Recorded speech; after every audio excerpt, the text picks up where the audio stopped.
good morning, good evening, and good afternoon. Wherever you are watching from here on planet Earth, you have arrived at your destination. Today, we have two amazing teams going head to head in a best of three showdown to find out who are the kings and queens of League of Legends. My name is Austin Ventor, and today I will be joining you as we make our way through the rift.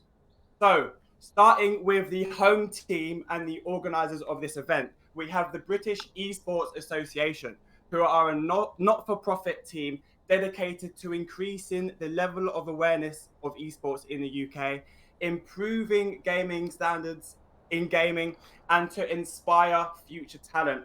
From working with schools and universities to helping to teach parents, these guys really know their stuff. But do they know how to smash their opponents in League of Legends? Up against it are the team who are here to challenge the home side. They're called TheNUEL. Coined as the home of UK university esports, they began their journey creating the first ever university esports league back in 2010, and since then have grown into a huge team, including being founding members of the University Esports Masters, in which universities are invited from all over Europe to come and compete in some of the most exciting tournaments created.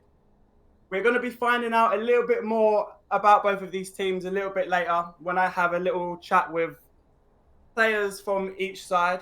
But before that, and right now, it's almost time to head into the action. But I need to introduce my two epic casters.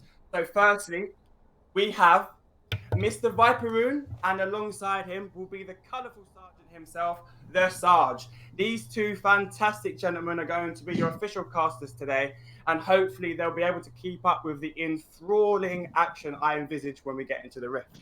Hello, boys. How you doing? Yeah, I'm doing well. How about yourself? Yeah, I'm not too bad. Thank you very much. I'm excited. I'm looking forward to watch some. I'm looking forward to watching some amazing League of Legends here, and I'm excited to hear you guys cast on it. It's definitely going to be a good laugh. You know, the NUEL and British Esports Association, two well-known organisations, two champions of esports within the UK. It's a pleasure to be asked to come and do their show match for them, and I'm really looking forward to see what talent they have behind the scenes now that we're finally going to see some of it on the Rift ourselves. Well, obviously, you're both going to be casting today, and before I hand over to you both and we get straight into the action, I have to ask you guys, what are your predictions for today and why? Sarge, why don't you go first? You can. You could take us with this one. Yeah. The bus here. I'm gonna have to back the NUEL. I'm sorry, British Esports Association, but I'm going to have to back the NUEL. They've been good to me over the years. There are a lot of people that I get on with a lot. And yeah, from having a few quick scans of the op.gg's and scouting a few ranks, I think that this should be white-handed victory to them, to be honest. Might live to eat those words later on. But yeah, 2-0 for the NUEL for me. I'm going to be a little bit more optimistic because I've seen enough amateur League of Legends and low-level League of Legends to know that scouting doesn't matter, especially not at this level. So I just want to be contrarian at this point. I'm going to say 2-1 British Esports. Ooh.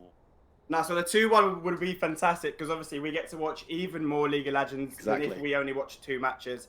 So with that being said, guys, I do actually think that the British Esports Association are just going to take it, maybe a 2-0. But what do I know?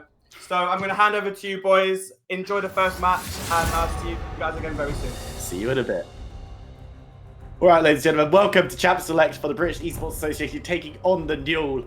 We've got the NUEL on the blue side for this first matchup and British Esports on the red. Volleyball taking away Sarge. The analysis in this game I expect it to be top tier, professional level. So anything that looks a little bit strange, anything that isn't quite meta, you need to be calling it out and putting people to task on it.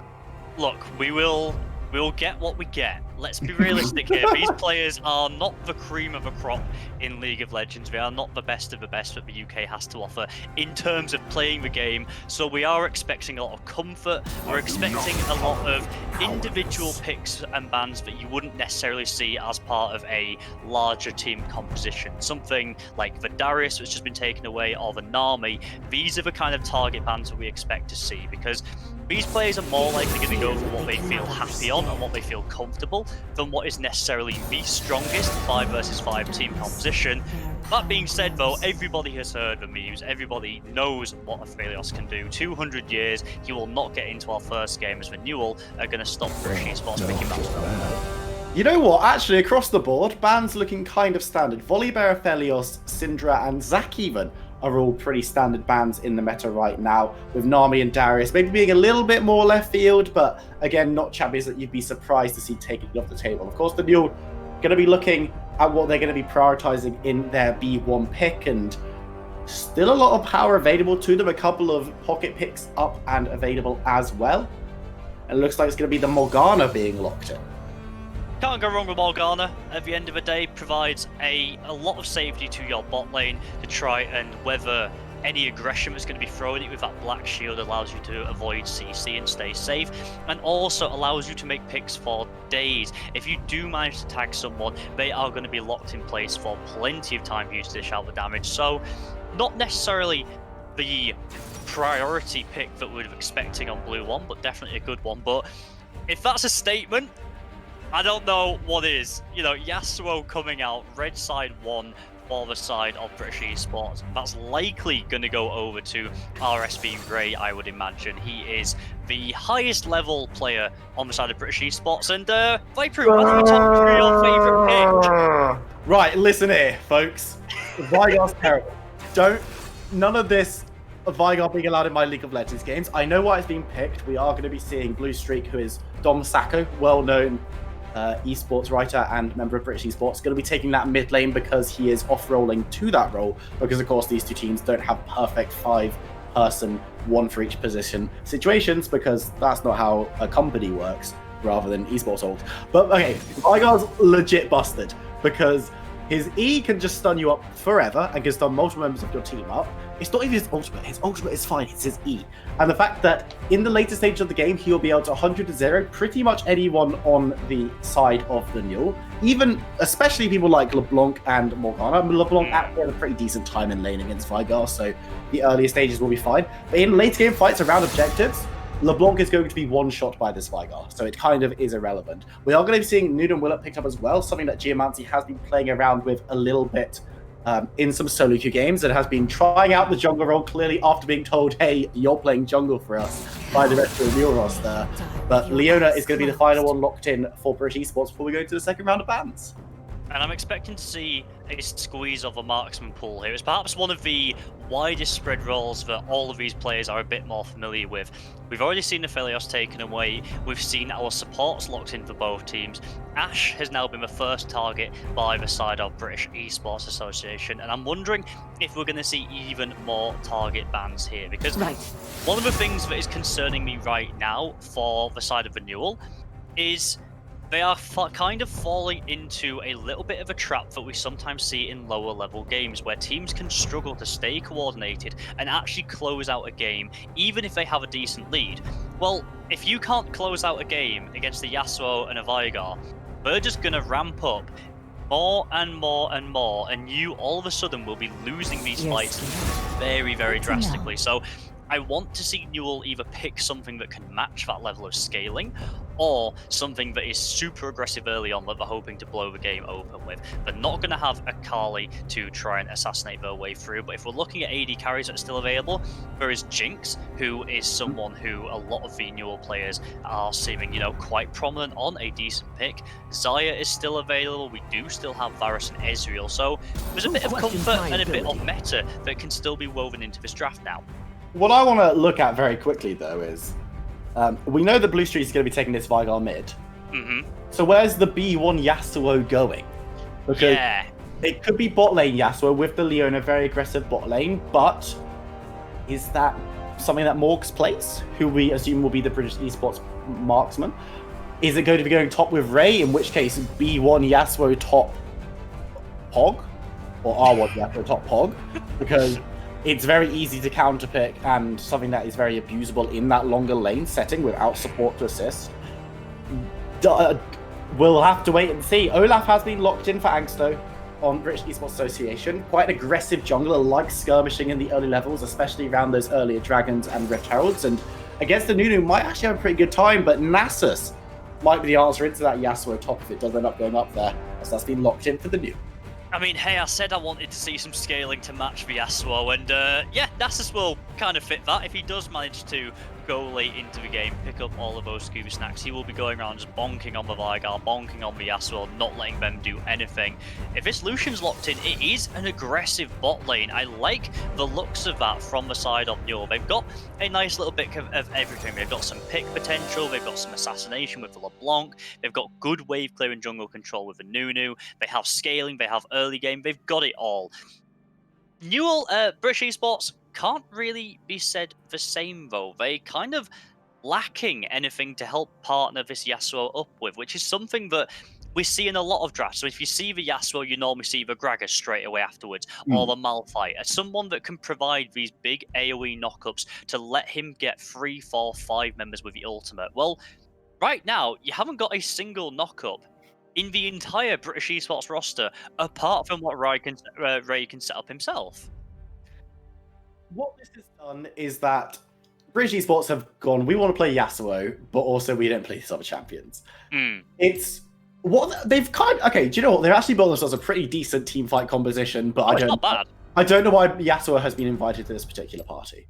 Yeah. Because you've got Leona, Veigar, Misfortune, a very, very strong 3-man unit, and I don't know whether I'm reading too much into this, but maybe they set up a 1-3-1. Maybe they set up a 1-4 with the Yasuo in the side lane, but you don't win in side lanes against Nasus particularly unless you get very fed, which maybe happens, maybe doesn't. And there are lots of better options in the top side, but clearly this is what Ray wanted to play because it was their first pick, remember. They showed their hand very, very early on this Yasuo, and picking the Veigar at the same time basically confirms where it's going, unless you're playing Yasuo bot lane, but then you would have probably picked a support with a knock-up and you pick Leona B3, kind of showing yourself there. I mean, a part of me really, I really like 4 out of 5 of the things that British Esports are doing. Well, no, yeah. I like 3 out of 5 of the things that British Esports are doing. The Yasuo's a bit weird, and Veigar's the worst. I see where you're going though, because it is very possible that they could look at the typical combination that you see is the Jarvan, Leona, the Misfortune, or your standard like wombo combo team fight. Well, it's not a Jarvan, but it's a Veigar who can do a similar thing with the baby cage. You know, it still works and it gives you a good scaling option in the mid lane. The Yasuo is the odd one out, but he could potentially look to be on that side lane, just try and creating constant pressure, which if the NUEL don't really have a good response to, they are going to struggle. Nasus will do well the later the game goes on, but if we see Ray pick up, 2, 3 kills pre 10 minutes, Nasus is going to have a really difficult time in matching this Yasuo for quite a while. And it could buy British Esports the time they need to maneuver around the map, secure a few of these objectives, and get these snowballing leads. Because when you look across at NUEL and what they have in response, Morgana isn't going to do anything against Violaf because he's just going to run straight through those dark bindings and get direct onto the target he needs to. LeBlanc is going to struggle to burst down the Leona and Violaf. Yasuo might be able to, but again, you're kind of relying on picking up some kills. And NuNu and Willem rely on that teamwork, that synergy to have the lane pressure to allow NuNu and Willem to control the jungle themselves, which I'm not saying we're not going to see, but this is a lower level game, remember. We're not necessarily expecting the high intense macro plays that the teams that we are more accustomed to watching in the likes of the NUEL itself, UKEL, for example. These kind of maneuvers might not be quite as viable here. I'm gonna make a statement, which it's one of those common misconceptions in League of Legends, I think. And I held this opinion until very recently. I was playing with a couple of ex UKLC players and people who are playing at a very high level. Nasus scales very well up into a point, but Nasus is like not a late game champion. You think about but he can do 1.5k damage with a Q if he gets on top of you. But he's against a Veigar and a Leona. So who's he queuing? Who's he getting on top of in that situation, right? Yeah. He's not going to have a very pleasant time in these team fights. In the split push, he will be able to deal with the Yasuo to an extent, but Yasuo scales exceptionally well. And in the 1v1s later, I would expect Ray to probably have the lead in that matchup. It's going to be difficult to see how the NUEL get into that later stage if they don't get ahead early.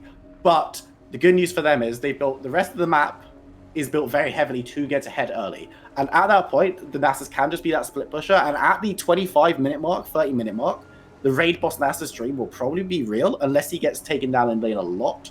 And it will be a case where Kure will be very, very hard to beat. Yeah, and you're talking about one of those things, who is Nasus getting onto? Who is he actually able to access? Because, you know, if he can't get onto those targets, he doesn't really do a whole lot. He has taken Phase Rush, so he will have a bit more mobility to move around in these team fights, perhaps trying to find a flank and get in there, as he does have the teleport. We're seeing, you know, fairly standard setup across the board. Ignites down in the bot lane, Ignites in the mid lane as well from the LeBlanc, TP from Dom Sacco on Blue Streak. So the teams are going slightly differently, and you can definitely feel that British Esports are looking more for the team fight potential, whereas it's relying on the NUEL to actually get ahead early and make some leads for themselves so they can snowball into that later stage. Legend, and we are direct for our first game in this best of 3 between the British Esports Association and the NUEL. Of course, the NUEL on the blue side. Thank you, NUEL Kuro, for having it in your name so that we can always remember. And the British Esports Association on the red side. One thing I want to raise very quickly before we get into the action. Blue Streak. That's not Glacial Augment. That's Electrocute. It is. It would suggest that he's going to be going for a different build, so a lot of you will probably be expecting him to go for those activatable items, the Twin Shadows and the Hextech GLP as the first two. With the Electrocute build, he's got much more leeway to go for stuff like the Zhonya's and the Luna's Echo early, which will give him which will be bigger item spikes or bigger item numbers, but it's going to take him longer to get there. And if Jackalbat can keep him down in lane, he's going to be punished very, very hard because he's going to be going back and not being able to build up these quick spikes that the Glacial Augment Vigar would. In some cases, he might just build those Glacial Augment items anyway, in which case, why didn't you go Glacial Augment? But again, we've got to give some leeway here. These players obviously not coming from that Diamond Plus echelon that we usually see cast. And, you know, well, maybe some of these players might surprise us. And remember, Viper, this is a show match after all. We're not looking for the top tier plays, the optimal builds. We're looking for something flashy. We're looking for something impressive. We are looking for that 1000 AP Vigar one shot, which the Electrocute is definitely going to help with being able to opt in to these less standard items now, and almost a bit of a throwback to the old item set you ran on Vigar, where you do just try and stack your standard mage items to get as much AP as possible. We are going to be seeing Blue Streak be very, very scary once he does pick up some of those items, but like you said, it will take him a little bit longer to get there, really playing into the whole dynamic we've got set up here, where it is British Esports that are going to take longer to come online, but when they get there, it is going to be a hell of a lot scarier. Getting there will be the struggle, though, and the big cynical part of me wants to say, but Vigar doesn't need free abilities to kill you late game.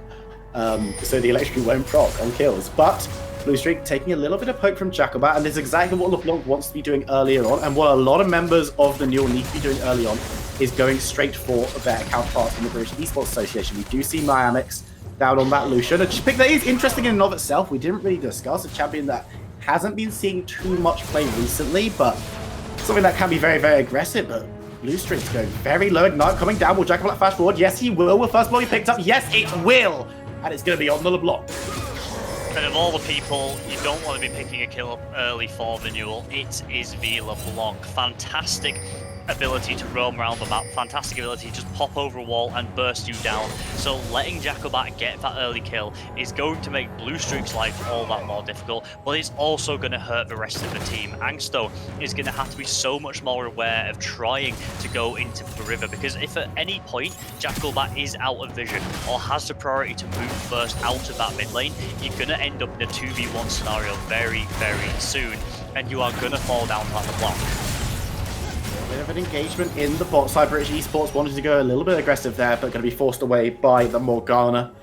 Of course, both of these bot lanes do have capability to set up for ganks and to be aggressive in the 2v2 as well, so expect to see quite a lot of action down here, and maybe even favouring British Esports a little bit, because Lucian does so much in these early levels and with that spike. but I really, really love how much CC Leona can provide. Yeah, I mean, one of the things about Lucian is he always wants to be moving around. He wants to be repositioning, taking these very short trades and then getting out. But if you do overstep in the slightest, if Vampalai is able to tag you with anything, you are going to be locked down for a while. Between the Leona and the Misfortune, there is a decent amount of CC to keep anyone there. And all of a sudden, those short trades you're looking for turn into extended trades. And that's not the kind of thing you want to be taking early on. Yes, Morgana Lucian is a fantastic kill lane, but if you are just rooted in one place for the entire duration, you don't get a whole lot of killing done. Absolutely not. Looking across the map and just seeing if there's anywhere where there are noticeable leads being taken. Actually, Ray is the only one who started to build something noticeable in terms of farm. Up an entire wave over Curio on the Nasus. And if you look at just strictly ranks of players and solo queue ability of players as a indicator at this level of how good a player is, British Esports is going to be putting a lot of onus on Ray to do that. He's the only player that has the rank advantage on his lane opponent in this matchup, I believe. You'll have to... I've got some notes I could probably look. But it's just... He's going to be one that's going to have to be doing exceptionally well, and you'd expect Ray to be doing... If Ray is winning, then British Esports have a shot, especially if he can keep this Nasus out of the game. And Angsto looking to land those undertows, looking to get the damage down, and will be able to force the flash on that gank. So successful one there from Angsto. Gonna be disappointed that they didn't manage to get the kill, but just walking up there and blowing the flash for not really anything in return. You know, Ray and Angsto still have their flashes, there's no ultimates yet, so none of those have to be used. Just getting it out of the Nasus is going to be a big win. He's had to TP in as well, and Ray will still have his available. They will respond on the bot side of the map though. Geo deciding that she wants to go and get that Drake. A nice little bonus for the team. Won't do anything too much in isolation, but you know, any freebies that you can get when you know that this Olaf is on the top side of the map, absolutely no reason not to. And we can see that the next Drake we're going to be getting will be a Mountain Drake as well, meaning that arguably the two most important souls will be available to fight for. It's going to either be a Cloud Soul with the sustain and the regen, or it is going to be the Infernal Soul with all of that lovely burst damage. Both these teams will love a bit of extra damage if they can grab themselves that, but of course Geo going to have such an advantage on these objectives, especially early on with that consume, basically giving a second smite, and as long as Nuno isn't falling too far behind the Olaf, which at the moment it is not, the Nuno is always going to be favoured in those contests. Yes, Olaf is very well suited to fighting Nuno around these objectives. It just means that the lane assignments and the lane priority around the objectives is going to be very important. Because a lot of people do say, why isn't the jungler done this objective? Why isn't the jungler getting these objectives? If the lanes are not suited for objective play, it's super risky to go. And even as a Nunu, it would, for example, be super risky to go for a Rift Herald right now. A, because it's not up and that would be silly. But Jackalback going to be caught out in that stun, going to be able to jump away though as Ray comes down for the roam. Not going to be able to pick up anything himself, and it's going to back up river towards Nasus. Unfortunate for Ray there, but he didn't quite manage to get in the last Steel Tempest to get the Hurricane, and Jackalback will scrape away from that one, but does have to be a little more careful. Well, pings coming down from Curio on the top side. We'll see if I can bot now. Is Angsto? Start.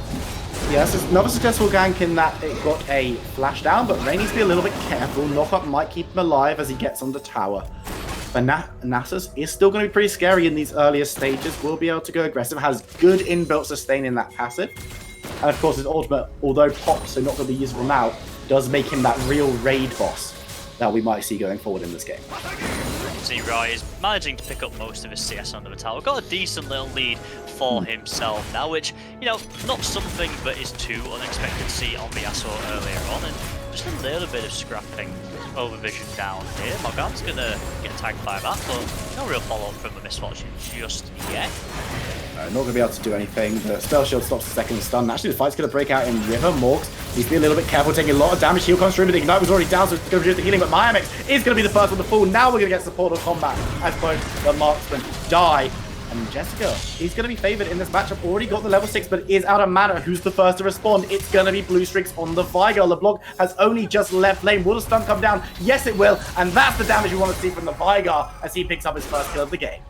No TPs available, so we're going to go straight to top lane. Great top lane. Kyo is going to be knocked up, taken up with the Astro ultimate. And Angsto might be able to secure the kill. He will be able to with one last auto. Jagabat stops the bat from the Vigar. Stone won't land this time around. He goes very, very low. The ultimate from Leona will dissuade LeBlanc, and now they actually want to follow up. Oh, I don't know if they want this fight. Blue Streak has been ignited, but Vampali is doing a great job marshalling away the LeBlanc, who steps back. One more auto. Interesting flash from Vigar forward, and now Vampali needs to be careful. Gets a nice stun in a minion wave. Will there be enough damage from those minions to assist?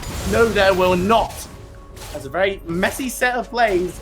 These kills on both sides. We're not done yet though. Angsto trying to do the Rift Herald during all that as Giamatti moves forward. My stamina is truly being tested. The Ragnarok will stop the slow, and it will not stop the damage, but it just doesn't matter. Angsto runs his way through and will be able to pick up the Rift Herald.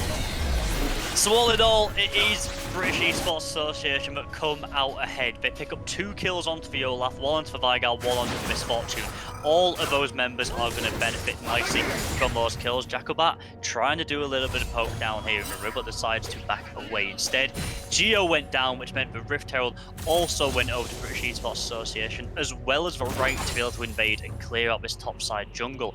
Olaf, he's currently a bit of a CS deficit, but taking away a few of those camps will help even the odds. And as soon as they're back, they are going to have a bit of extra money to come and play with. You do not want to be taking those one-on-one fights if you are the NUEL into the Olaf. He has so much sustain, only getting stronger below as his health drops. Geomancy hopefully will remember that the next time she tries that kind of play, because she did tell me that they were going to try an interesting strat. The NUEL said that they were not going to in. And I mean, hey, it's simple, but it works if you can manage to do it. But Geo, maybe not like that. Not like that. I thought the interesting strat was going to be draft early and then lose early, which is kind of what they're doing right now. Blue Streak's getting the damage out. Ultimate comes through! And there's no surviving that one. 1-2 and you're done. And Blue Streaks picks up his 2nd kill of the game. So it has to be said, your favourite champion's looking pretty good right now. Might not be going Glacial, but I he's got don't enough know. damage. Sejuani's not in this game. The Vigar, another kill under his belt there, and staying even on CS with LeBlanc as well, so we'll be feeling quite good. You can see they're looking topside. 3 members of British Esports are on this side of the map, but down in bot lane, we're going to see another objective trying to be taken. Geo and Jessica will move up to this Drake, but they are going to be spotted out here. You can see the members of British Esports are starting to move down. Starting to get around, but Ray needs to be careful in this 1v1. Flashing away from the Nazi, flashes forward, gets the last 2 and will be able to secure the kill. No stack though, as it was actually the ultimate that got the kill rather than the Q. But this is what Kyo needs to be doing right now. Needs to be taking these early advantages and stopping the Yasuo from getting too far ahead. Dragon was cancelled as both teams moved around. Now we're going to see Olaf dropping at that Rift Herald mid, trying to give that gold over to the Vigar, get him going as soon as possible. But not an optimal Rift Herald to be dropped, but it will get those gold leads a little bit in the favor of Dom Sacco on the Vigar. They saw the opportunity to get a bit of freebie gold, and they thought, you know what, we're going to try and invest. Put our money down to this Vigar and see what we can do. They get 2 tower plates, and the third is, you know, it's pretty low. Vigar does have decent wave clear, so he does have the opportunity to try and take this, but more importantly, it buys them time to move down and get the dragon. Blue Streak will get that mountain dragon, revealing that the Ocean Soul will be the teams to play for. You can see that lovely transition effect coming across the Rift, bringing life, growing grass, and all of these extra honey fruits. So these teams are going to be able to sustain for a lot longer. We might be seeing some more drawn-out fights now. Ray getting the ultimate down onto Kiri on the Nasus, but the Nasus ult is available once again, and Ray needs to be sliding around as fast as he can. But he won't be able to slide his way to freedom, as it's going to be NUEL Kuro picking up another one. Yasuo not winning these 1v1s at the moment, and Kiri is capitalizing every opportunity he gets. And that could potentially be time to get first toll, but Blue Streak's going low. Oh, Blue Streak's going reasonably low, but not as low as Jackalbat, who's going to be forced away with the ultimate, of course. One thing to note, the passive from LeBlanc, pretty negated by Vigar in that his ultimate's still going to follow the targeted if he can get them below 25% health afterwards, and a lot of AoE damage on that champion as well. But with the Ocean Soul available in a few dragons time, a minimum of 3 dragons, but realistically it might well be more. A couple of champions are really going to enjoy that one. Geomancy on the Nunu's going to love it. Speaking of, coming in for the gank in bot lane, it comes down to dissuade it a little bit, but the 3v2 means that NUEL are feeling pretty confident with that one, have to force the flash away from Vamp Alley on the Leona. And that's the kind of play we wanted to see from Geomancy maybe a little bit earlier, because the early plays were all about Angsto on the Olaf. But now Geomancy's decided to move out onto the map. Yeah, they just don't quite have the damage down in the NUEL's bot lane, but we get the root. Just gonna use it to take a few more pot shots out of this tower, try and get that first tower plate for themselves, get a little bit extra gold just before it falls down. So no tower first blood, but top lane could be in trouble, right? And Angsto are here now. 2v1 situation, will this be more favourable? Curio looking to use the ultimate to escape. Ragnarok has been used, so no slow gonna land down. The ultimate comes in from Rai. Curio though will be able to get on the tower and actually wants to turn this one around, gets a couple of last hits onto Olaf, who's going to be forced back away. The Undertale will get a slow, but really needs to be careful, sliding through, looking for the damage, looking for the Conqueror stacks, won't be able to get it, won't be able to stay alive as the Undertale comes through, won't be able to stay on Curio, but Blue Streak will, the teleport finalizes and picks himself up a kill. It was 2 kills for 1 up in that top side, and you're taking advantages. Yeah, if you can't kill that Nasus straight away, you really don't want to be in those dragged out fights. He will be doing so much damage with every single Q. Yasuo and the Olaf not quite enough by themselves. They needed the Veigar to come up as well. He will secure it, but in bot we're seeing more. In bot lane, Geomancy's coming in. Ultimate from Babali will not land on anyone. The ultimate from Misfortune will though, but now Leon is being chased upriver. Nowhere to go though as Lulu follows through. Morp's going in, trying to get the last hit on Jessica. Won't be able to do so with the heal. The cold doesn't land, but it just doesn't matter as Vampali may well follow her marksman. Taken out in short order. Geomancy picking up that one, and the NUEL have really turned on the gas. Starting to make some plays around this bot lane. We would have liked to see it earlier, but hey, if it's coming through now and still resulting in kills, it is good work. Geo with a repeat gank will catch out Morgs and Vampali as they try to engage. They manage to turn around the fight, and they will secure themselves more time to farm and more time with this tower. Jessica used the stopwatch to just let Mayamix get back down there and finish off Morgs there. So unfortunately for British Esports, these leads that look like, you know, from those early kills were going their way are starting to fade slightly, and all of a sudden that mid-game power spike of the Nasus, you know, the ability to be a raid boss out in this side lane is coming online. You know, Lucian and LeBlanc are making work do as well. LeBlanc trying to look towards top side, but NUEL looking to accelerate this game a little bit faster than they were in the first few minutes, knowing that that is probably their win condition at this stage, and definitely looking good for it at the moment. The British Esports Association, you cannot count out their scaling, you cannot count out champions that are doing well, and still hanging around top lane, maybe looking towards Kuro. Interesting to note that Blue Streak has opted to go for that GLP first item, so he's looking to get those slightly earlier spikes, looking to get that extra bit of burst from that item.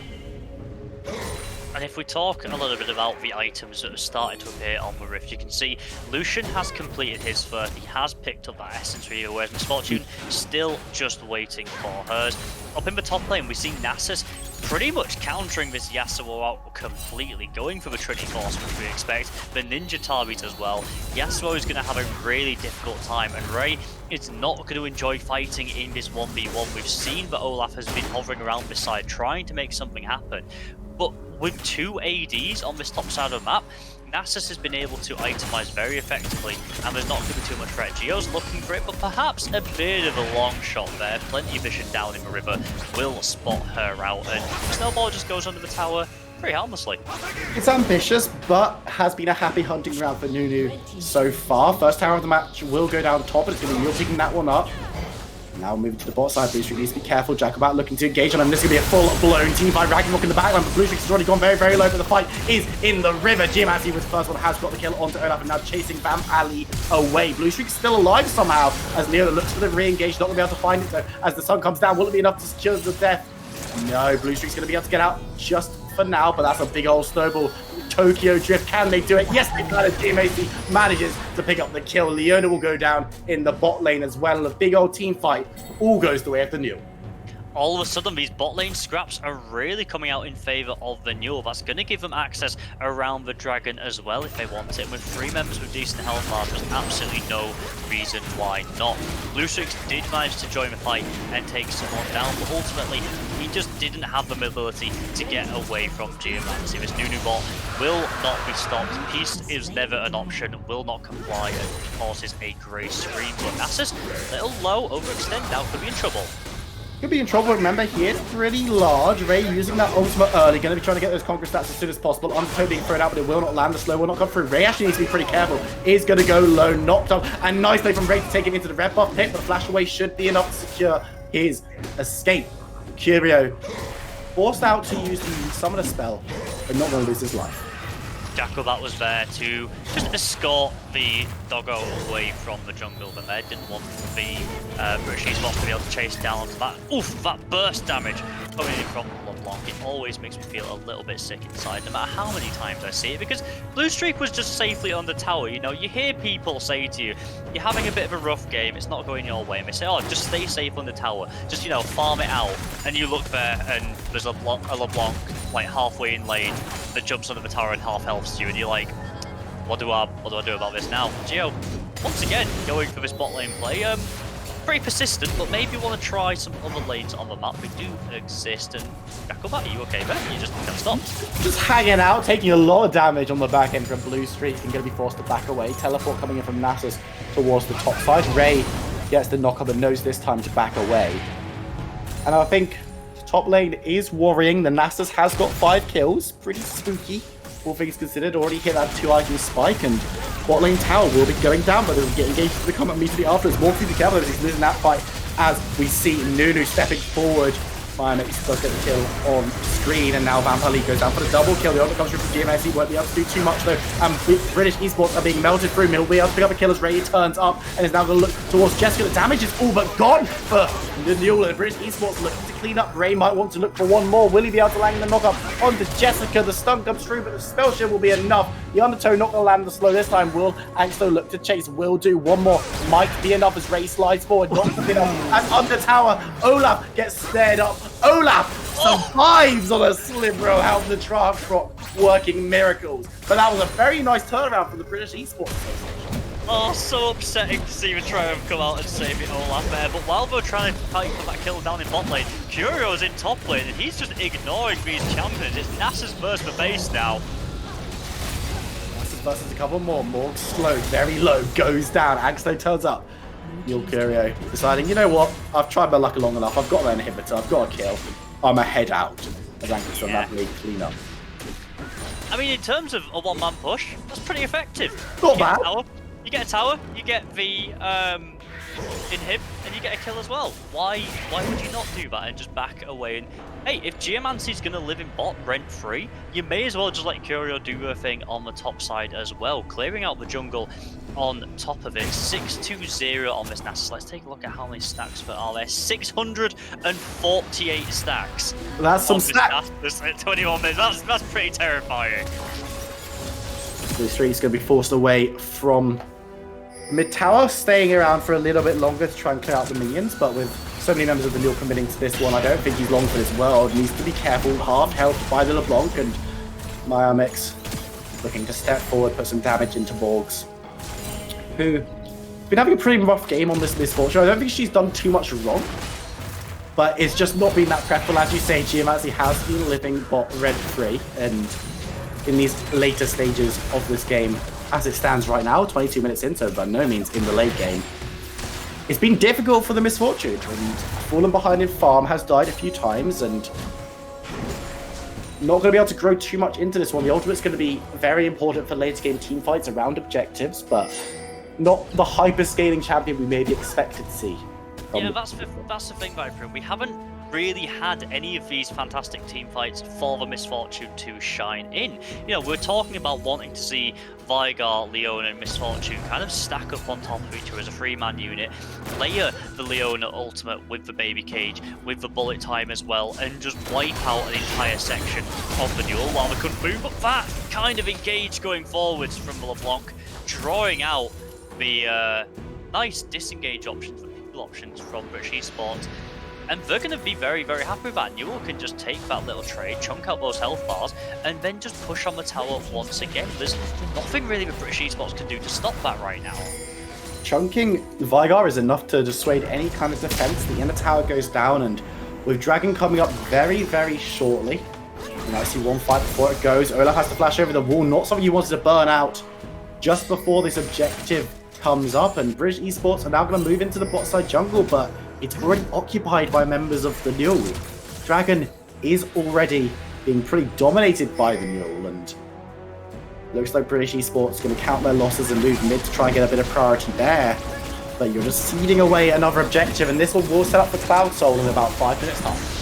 And it was very methodical how they did it. They really prioritized clearing out all the vision from this top side, from this bot side red jungle. Engage coming through from NUEL. Blue Streak has been caught out. You can't do damage if you're dead.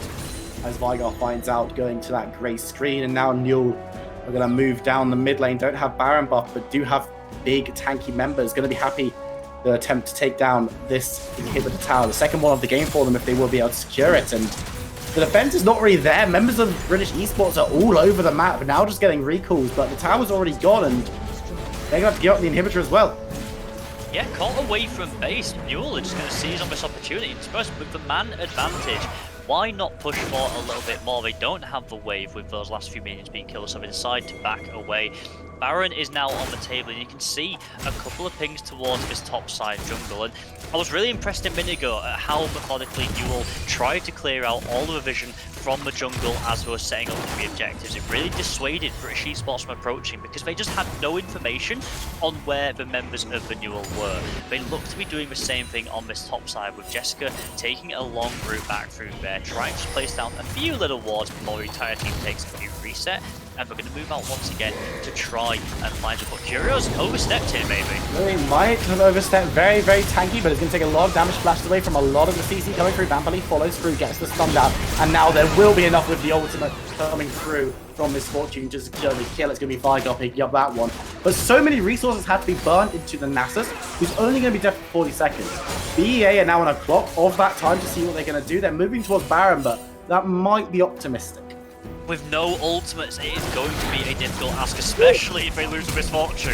Oh, Morg's going to be able to flash away to freedom, but Blue Streaks also dissuading any kind of play. NUEL coming through, though, looking to get that snowball down. Won't be able to land it onto the champion, only a couple of minions.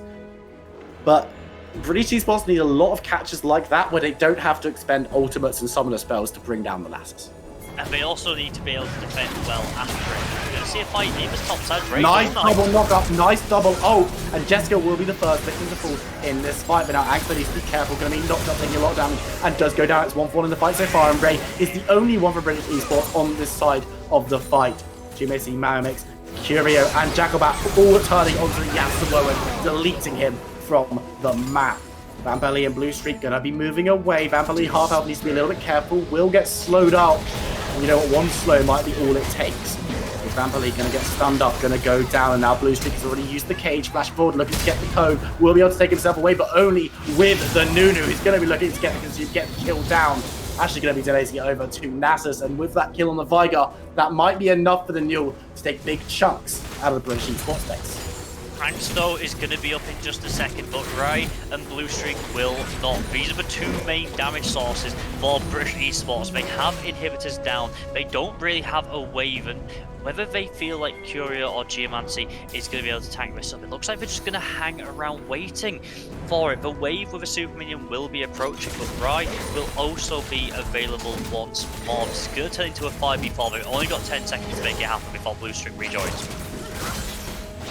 A few seconds longer, and this could be the final stand for British Esports moving forward. Looking for the knockup, will be able to get an ultimate, but it's only onto Jessica who goes Gordon immediately after. Curio doesn't care about the towers, he's trying to get the damage down. The ultimate from Misfortune won't be able to clean up too much as Ray goes down on the back. Stunned up, taken down. Curio falls, but so much again was needed. But Morg's now strutting forward, marauding forward, trying to get damage down onto the low members, but will only be able to find the NUEL, who's already full health and walks out of that cage thanks to the spell shield. British Esports live to fight another day, but their Nexus towers do not.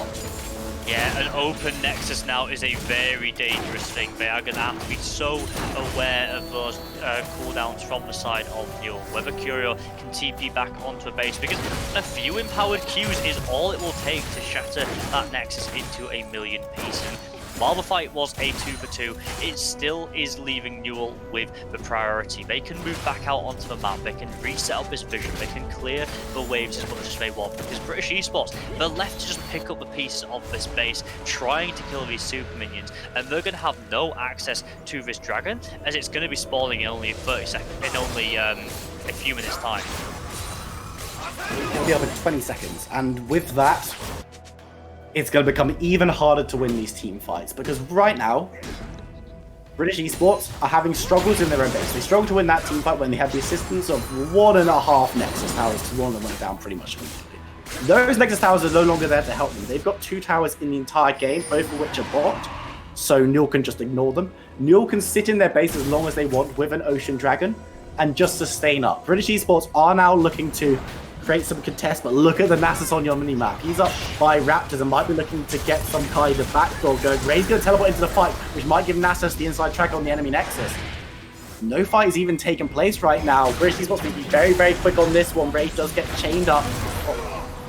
Cage coming down from Blue Street, not going to be able to land anything, but look at the backline. Nasus actually wants to collapse. Who let the dogs out? Cole comes through, and Olaf is already dead. Misfortune is already dead. Ray is about to fall. Leona's about to fall, and that is going to be the ace as soon as they clean up. The double kill from Lucian will do it. Clean ace, no deaths, and British Esports crumble as the NUEL march on. And whether they're going to be able to get there before the super minions finish the base off is the question. Now, I think those last few minions respawning will be enough to let the NUEL take the victory lap. All 5 members are going to be able to walk up now. They're going to clear out these last few minions. They're going to take the base. They're going to take game 1 in our showmatch series tonight. And one thing that was maybe a little bit weird was that British Esports actually looked pretty good for the first 10 minutes. Yeah. Which you maybe expect them not to be doing so great with the compositions that were built, but yeah, NUEL dominated from then on in. Unfortunately, it did look like the bot side of NUEL was just so much stronger and really kind of shut out anything that British Esports could do. But I believe we're going to go to a quick little break right now. We'll be coming back in a few minutes with a nice interview talking to the brains behind the operation, a few of these players in their actual roles at the organizations. We'll see you in a few.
Hello and welcome back to the show match between the British Esports and the NUEL. And what a fantastic first match that was. I've been watching here from my studio in my house, and to be honest, it was just so much fun to watch that. And it seemed quite even first on, early on in the match. And then, as you saw, the NUEL guys and girls just stormed right into the end of their territory and won the game.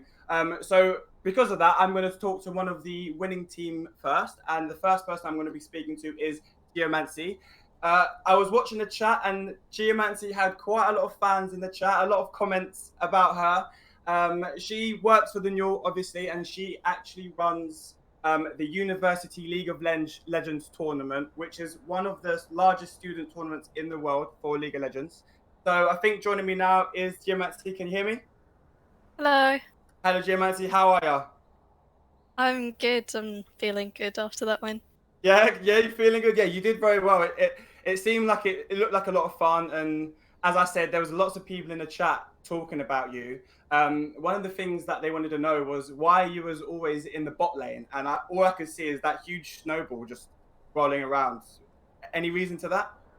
So, I mean, I'm sure you can tell from the game that it was kind of turning into the Curio show of the Nasus in the top lane, and I thought, he doesn't need my help, might as well camp bot. Okay, and so it obviously worked, and you guys got the first win out of the best of three. So congratulations on that. Um, Thank you. so a little bit more about you. Obviously, you run one of the largest student tournaments in the world. How did you get into that? So, I saw my friend adminning for the NUEL last year, and I thought it seemed like fun. I joined in, and then he left to work for Riot, and I went up for the job, and somehow managed to get it. And I've been doing it since winter last year. Well, not somehow, because I've heard that you're amazing at what you do, and it's seen one of the largest growth periods that the NUEL have ever seen since you joined. So that's amazing news. So obviously, I guess you're playing League of Legends a lot. I mean, I like watching it more than I play it, but yeah, I've been playing quite a bit recently though. Okay, amazing. So since obviously you know what's happened with COVID, etc., has your work been affected at all by this whole lockdown scenario, or have you kind of been able to still do what you've been doing? Most of it's working from home. That's how I like it. So nothing's been affected recently, Well, that's apart from our live finals. okay. So how was the? Oh, obviously the live finals. Okay, so everybody can't meet up and be in the same room. Um, so um, other than that, um, is there anything that you're going to do in the next game? Then, so obviously there's a second game coming up, round two, as it were. If you win this, you're going to win the best of three. Is there anything you're going to do differently, or are you going to be sitting in the bot lane again? I mean, I don't know. I just try my hardest not to int. That's our strategy. Just go along with it. Okay, so you're just going to see how it goes. Well, good luck in the next round. I'm going to speak to Mark, I believe. So thank you for joining me, and yeah, good luck in the next round. Thank you. Thank you. No problem at all. So next up, I've got one of the players from the losing team, but they're not out and it's not over yet because they can still bring it back. It is Mark McCready. He works for the British Esports Association, and he works part-time as the Scottish representative. Mark, are you there? Hey, yeah, I'm Hey here. Mark, how you doing? So you were playing under the alias Angsto, is that correct? Yes, Awesome. that's my username. For me, watching, you seemed quite quiet in the game. I didn't really see your name being spoken about much. Is that true, or was you like the hidden dragon, as it were? I I started playing quite passive around the lanes. We knew Nasus would be a bit of an issue top lane. So I stuck a bit more top side to help or Yasuo try and shut down the Nasus, but he ended up getting a double kill and the game started to snowball from there, I guess. Yeah. Was there any reason that you picked who you picked? Explain the reasoning behind that. Yeah, there was a couple of my confident picks were banned straight out. So I went with something that I'm fairly confident on. One of the champions I started to learn how to jungle with, so I felt a bit comfortable on that pick for the first game. Okay, awesome. So back to what you kind of do as a job. Obviously, you're working with the British Esports Association. So you're up in Scotland. Can you tell us a little bit more about the overview of your role? Yeah, so I'm the Scotland representative for British Esports, and part of my role is to work and liaise with schools and colleges throughout Scotland, and to help support any companies or stakeholders within sports with getting involved with esports as a genuine activity. Um, but I work with all different members on the team, a bit of everybody, from the education side to the tournament sides. Awesome. And how did you find yourself getting into esports? Did you grow up playing computer games and decide that obviously gaming is life, as I'm sure the viewers are thinking? I definitely think that. So how did you get into it? Yeah, I started out playing some of the Call of Duties from a younger age, um, and then started to slowly develop into the likes of Rocket League, which is one of my favorite titles nowadays. And then over the past 2 years, getting into more League of Legends. But I've always been interested in the event side of esports and bringing people together and creating an atmosphere where everybody can feel welcome and comfortable enjoying the games that they love to play. Amazing. So round two's coming up shortly. Obviously, you said that you played quite passively in the last match. Are you going to change anything up this time? Are you going to be a bit more aggressive? Anything different? Yeah, I think we're going to take a different turn on the game, do things a bit differently from last time, and fingers crossed it works out. Going to play a bit more aggressive and switch things up a little bit for sure. Okay, I know you guys are the home team, so I hope you're not going easy on the NUEL and just letting them win. I'd like to see I'd like to see 3 matches today. Before I let you go and I pull in the casters again, is there any last words you want to say to anyone watching the stream? Yeah, we're we're here having fun, enjoying esports for what it is, and I hope everybody else is enjoying it and laughing at us making funny mistakes. So just keep watching, and I hope you enjoy the rest of the tournament. Awesome. Thank you so much, Mark. Good luck in the next match. And if I could get my casters back, where are you guys? Are you here? Yeah, well, I'm here. I hope Sergeant's here. I'm always there, always hanging around. Good. Hello, welcome back, guys. So, how was that for you? I was watching and it just looked amazing. Your casting skills are unreal. You guys just really hyped that game up. Hopefully, we got the same kind of hype in the second match. So, yeah, overview of the first match. Sarge, why don't you give us the high-level analysis of what we just watched? Nasus diff.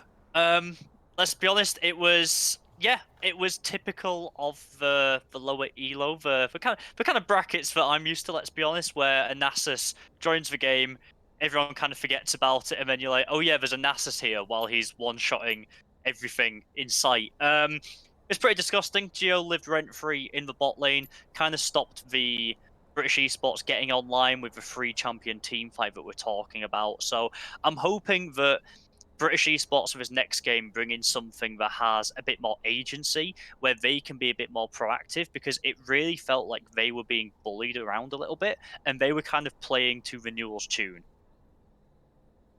Okay. And thoughts, Viper? I mean, very, very similar. I think there were parts of British Esports' game that I liked. I certainly... I didn't like the Vigar. I want to make that crystal clear before someone clips this. But the way Blue Streak was playing it, actually sometimes on multiple occasions getting the inside track into roaming against the LeBlanc is something that we don't necessarily see all that much on a control mage. And the team fighting, a couple of team fights where British Esports were on level terms with the NUEL actually looked pretty decent. I'd like to see Angsto, as he said in the interview, maybe being a little bit more active and getting into lanes a little bit more, because he got a couple of good ganks early, and the one play where British Esports dominated across the map, he got a couple of kills in that play, but it never really turned into anything, and that's where GMAC started really getting involved. So I'd like to see him responding, maybe not going top against Curio if he's on something that's going really well, but being more ready to come in and to counter gank and really make life a little bit harder for NUEL on the bot side. So, lads, after you saw the first picks, the character picks, did that change your predictions? How are you looking in for round 2? Is it you sticking the same or? So, I mean, when I saw the drafts, I was secretly confident for British Esports. I thought that they had a decent composition. I liked what they were doing. I thought that they were going to potentially manage to eke out a win. But after seeing the NUEL kind of work more cohesively together, it felt like, and being able to pinpoint areas of the map to target a little better, I'm going to stick with my solid 2-0 prediction. I think that they're going to have another set of surprises for us now, and I don't think that British Esports will be able to adjust as quickly to be able to match that difference. Reverse sweep, still 2-1 British Esports. Yeah, a reverse sweep will be absolutely fantastic. I believe we're about to get ready to go into the second match. So, lads, get yourselves ready. Let's get hyped up and let's hope for an amazing second match. Let's get into it. Thanks very much, Austin. We're going into our second match now between the British Esports Association and the NUEL. Of course, the teams have swapped sides as this is a best of 3, meaning that British Esports will be on the blue side, NUEL on the red. And no, none of this from you, Curio. Nasus is the first ban. We're gonna, I mean, let's be honest, it would be a travesty if it wasn't banned after this. Like we said, the players are playing more comfort, more what they want to choose and opt into rather than necessary meta. So seeing a performance like that from Curio and then letting the Nasus go through again would have been, in my opinion, a very bold move that perhaps didn't go well for British Esports last time. The Volley Bear taken off the table again. It's something that we know that Ray will be able to play up in this top side. Curio, no doubt, can play it as well. It's not the most mechanically difficult of champions, it has to be said, but hey, it doesn't have to be difficult to be effective. Zac is another one that a few of our players have been picking up. Geo practice in the jungle. I believe we've even seen a few of the top laners try it out. So far, we're kind of just picking away at a few of the obvious suspects. Yeah, a lot of tankier champions, and as you say, the more mechanically easy champions taken off the table. Of course, these players with the Darius as well. Champions that can kind of overtake the game and 1v9, I think is the technical terminology, have been removed. The Nami taken off the table by British Esports because a preferred pick from a couple of the members of the NUEL, especially Jessica on that support. But don't want to give the opportunity for a champion to basically just run away with the game, and I think that's pretty smart. We saw it last game, kind of, where Curio did run away with it, and yes, members from the NUEL, especially Geomancy, Mix as well, played pretty well in the other side of the map, but wouldn't have been given the same options. Ray is going to be denied his Yasuo as the last pick, but a lot of power still available.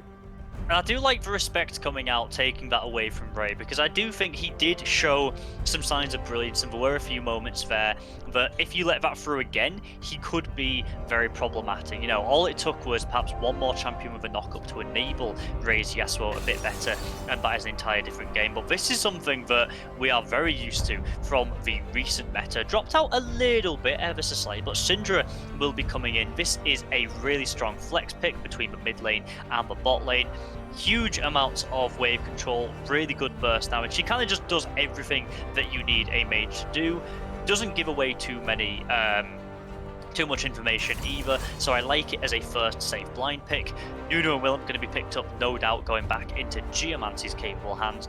We saw what she did last game with it perma-ganking bot and really starting to snowball Mix ahead, quite literally. So I'm glad to see this picked up again, and I think it fits into their style of just controlling one section of the map at a time and making sure you can just get everything you possibly want from that area.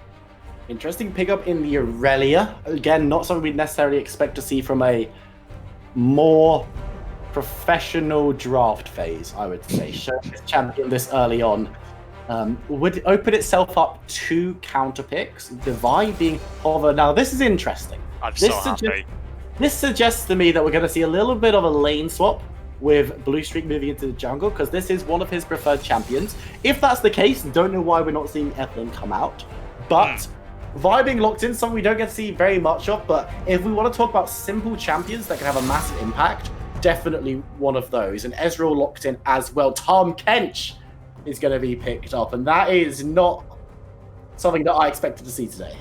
Not something that I expect to see picked by itself either. Normally when you see the Tahm Kench, it's to protect an immobile AD carry like the Aphelios, like the Caitlyn, to lock it in at the end of our first round of picks when, I was about to say resolve then, when British Esports can immediately start banning things out, I think is a little bit interesting in terms of when it's coming out, but provides a lot of mobility to get around the map with the Abyssal Voyage, so much safety to protect your carries as you need them, and I think it is a nice option there to have.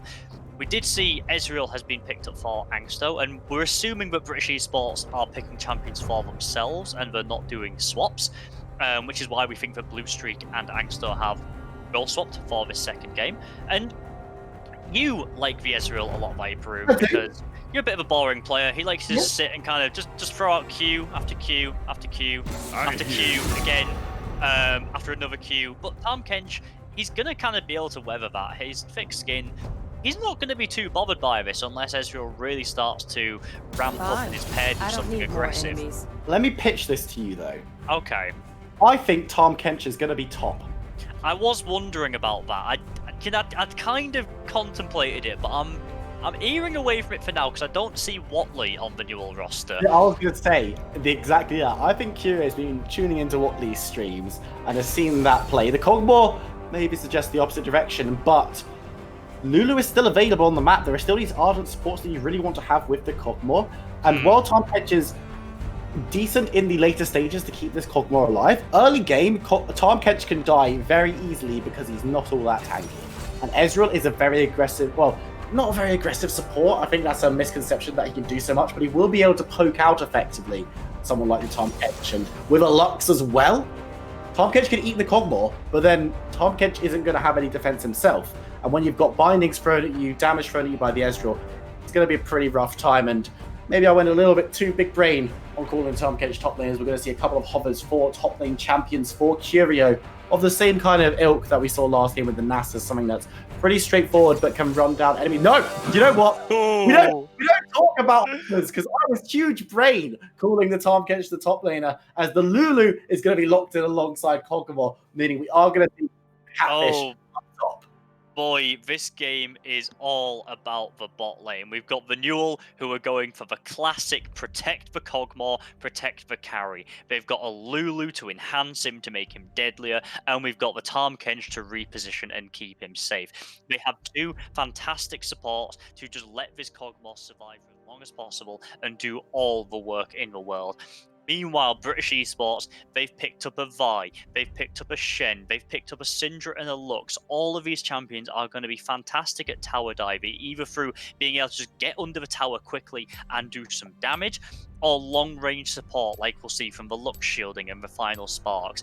This is going to be a really exciting matchup because it is all going to be decided within the first 15 or so minutes. This laning phase is going to be so crucial for the NUEL because they need to weather it without letting Myamix die, without letting him fall too far behind, and British Esports are going to be trying to make that happen with everything they've got. You spoke about people choosing their own champions on British Esports side. I've just cottoned on who was what the pick order was, because Ray will be taking the Syndra into, we've got to assume, mid lane. Morgs is on the Shen top side, and it will be Angsto on the Ezreal. Now, a couple of things here, and again, this is me playing Viperoon, watches a lot of high elo League of Legends, as talks to high elo players, and isn't sure if British Esports do. People have been muttering about Shen mid for a few weeks. I don't think there's another capable mid laner on this roster, though, in terms of champion, another capable top laner on this roster, unless they're going to go for something really weird, like let's tech the Syndra into the Tahm Kench for the poke. But a big part of me suggests that they probably won't be doing that. But we're going to be seeing different players in different roles, and that's going to be very interesting to see because I think you said Ray was one of the more successful players on British Esports last time around on the top lane. We'll be now moving down towards mid against Jacobak on the Aurelia. And Aurelia into Syndra is not a favoured matchup for Syndra. No, there's a lot of ability for Irelia to get straight on top of a Syndra, to stun her up, and although Syndra has very good disengage with Scat of a Week, if she misses that, or Irelia engages on cooldown, you have no options whatsoever to get away from her. This Irelia will absolutely shred the Syndra to pieces, and you are gonna have problems. But once again, seeing champions that have that potential to run over a game. Irelia will be able to burst down the Syndra, will be able to burst down the Ezreal, and potentially the Lux as well if they find the target access. It's going to be a lot about whether we see Morgs pulling out a good performance on this Shen, whether that Stand United allows these fights to be turned in British Esports' favour. Because it's very easy when you see that blood in the water and you see that Syndra on the low health to overextend more than you should. And you know you're doing it. You know that there's a Shen on the map. But in that moment, you think, yes, I can go for this. This is going to be fine. Morgs turns up, you're taunted, you're not hitting any of your auto attacks, and you suddenly get Ray's ult to the face. So I think this is potentially a lot about execution on the side of British Esports because they have to, one, shut down the Cogmore, and two, they have to use the Shen ult to stop the dive and to stop the engages where they happen. Because NUEL have a lot of tools to go forwards, they don't have a fantastic ability to go backwards if they are being pressed hard by the likes of a Vi and a Shen diving under your tower. I think the problem there, you say, yes, they're going to have a difficult time going backwards, but the NUEL are going to be pretty good at getting one champion out. Folks, there's a poll going on in the chat. It's going to be finishing up very, very shortly. Make sure to vote on who you think is going to win this time around. Sarge, I'm going to ask you, obviously, not in chat, so you're going to have to verbally answer this question. Do we believe in the 2-0 for the NUEL? Do we believe in the comeback for the British Esports Association? I'm really torn because British Esports are playing Vi, probably my second or third favorite, like up there in like my top 3 champions. So I really am torn. Vi does stand for viable after all. I'm going to keep saying it until sooner or later it will. It's true. It will never be true. But I mean, Garen was better at one point last year for a little while, so there's still hope for Vi yet. No, I think that British Esports have the tools they need to take this game, and I'm excited because it almost seems like the teams have agreed to play the same style, but from the opposite ends. Like, one of them has a carry to protect, the other team is designed to kill that carry.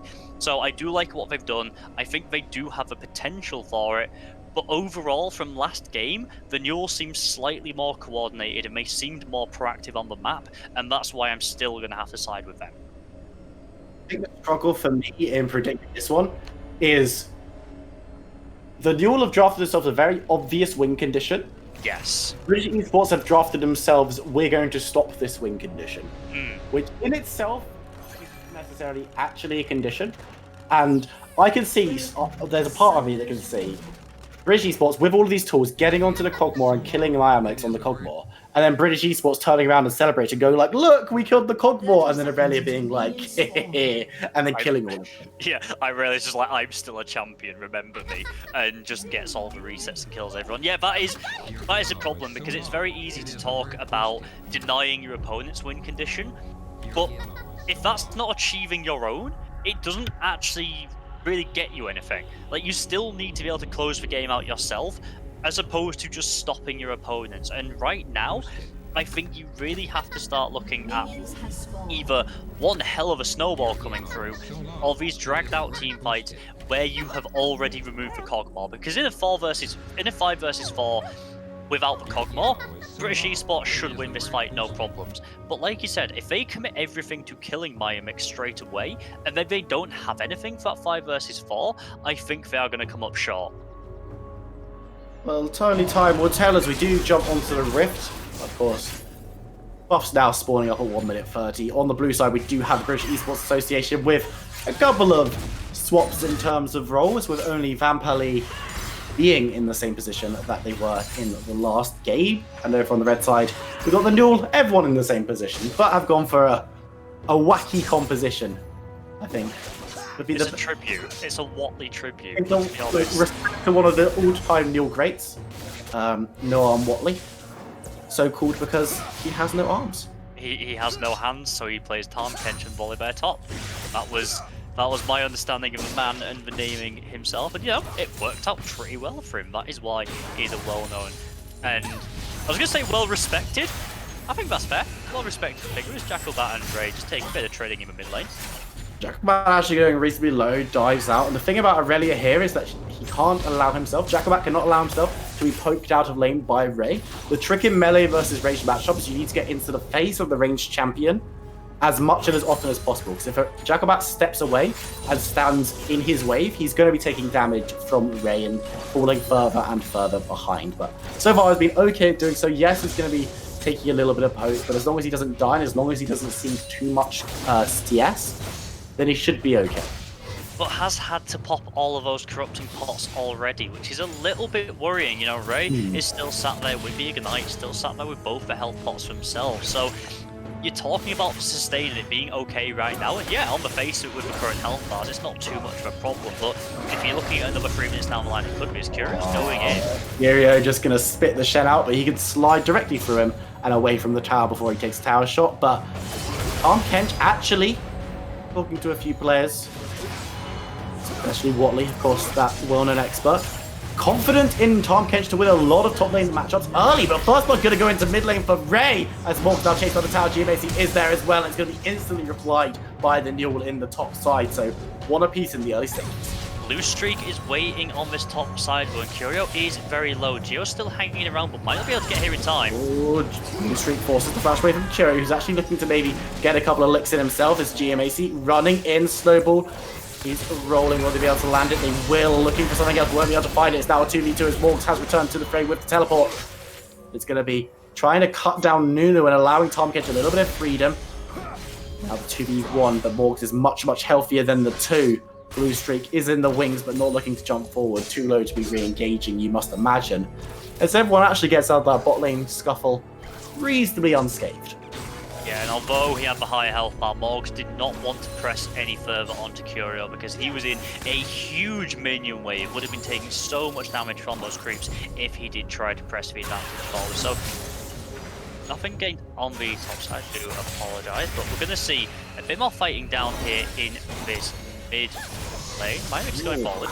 We're going low. Mimic's going to be rooted up and has to heal forward. Both heals are burned as Mimix will be able to get the kill. The Ignite will not be able to tick down and get the kill just yet. And really nice polymorph from Jessica. Won't be able to secure the kill, but will be able to secure the kill and will keep her support alive. Curie now going to spit Blue Streak back under the tower. Thought was Morg's for again, but she's already gone. Doesn't want to be getting involved in that fight too soon. And once again, the NUEL, while the first play looks even, the second play definitely doesn't. And it might be turning into the Curio show for a second season in this game. 2-0 already on this top side. And while there's been a lot of fighting, there's not been an awful lot of CSing. Both these top laners are falling very far behind in that department. But so far, the Tahm Kench is coming out ahead. And ultimately, he's not necessarily here to rack up massive amounts of CS, massive amounts of gold, and become a big carry. He is there to provide support for this Kog'Maw and to keep him alive. Getting him tanky earlier will always be beneficial and allow him to be even more of a front line to stop the likes of Blue Streak and Morgs if they do look to try and dive on the tower aggressively. Going for that full tank build will mean that Curio needs a little bit of support in order to get the damage over the line in the later stages, but there are definitely options to do that. Kog'Maw being the obvious one, but also the Aurelia on the side as well. British Esports maybe needs to be a little bit worried. Of course, we're only 6 minutes in, so it's difficult to make big overarching statements about the game as a whole, but it does look really great for the NUEL right now, and long may it continue if you're the NUEL fan. If you're watching for the British Esports Association, maybe send some positive energy their way, as the opening stages have been pretty rough for them across the board.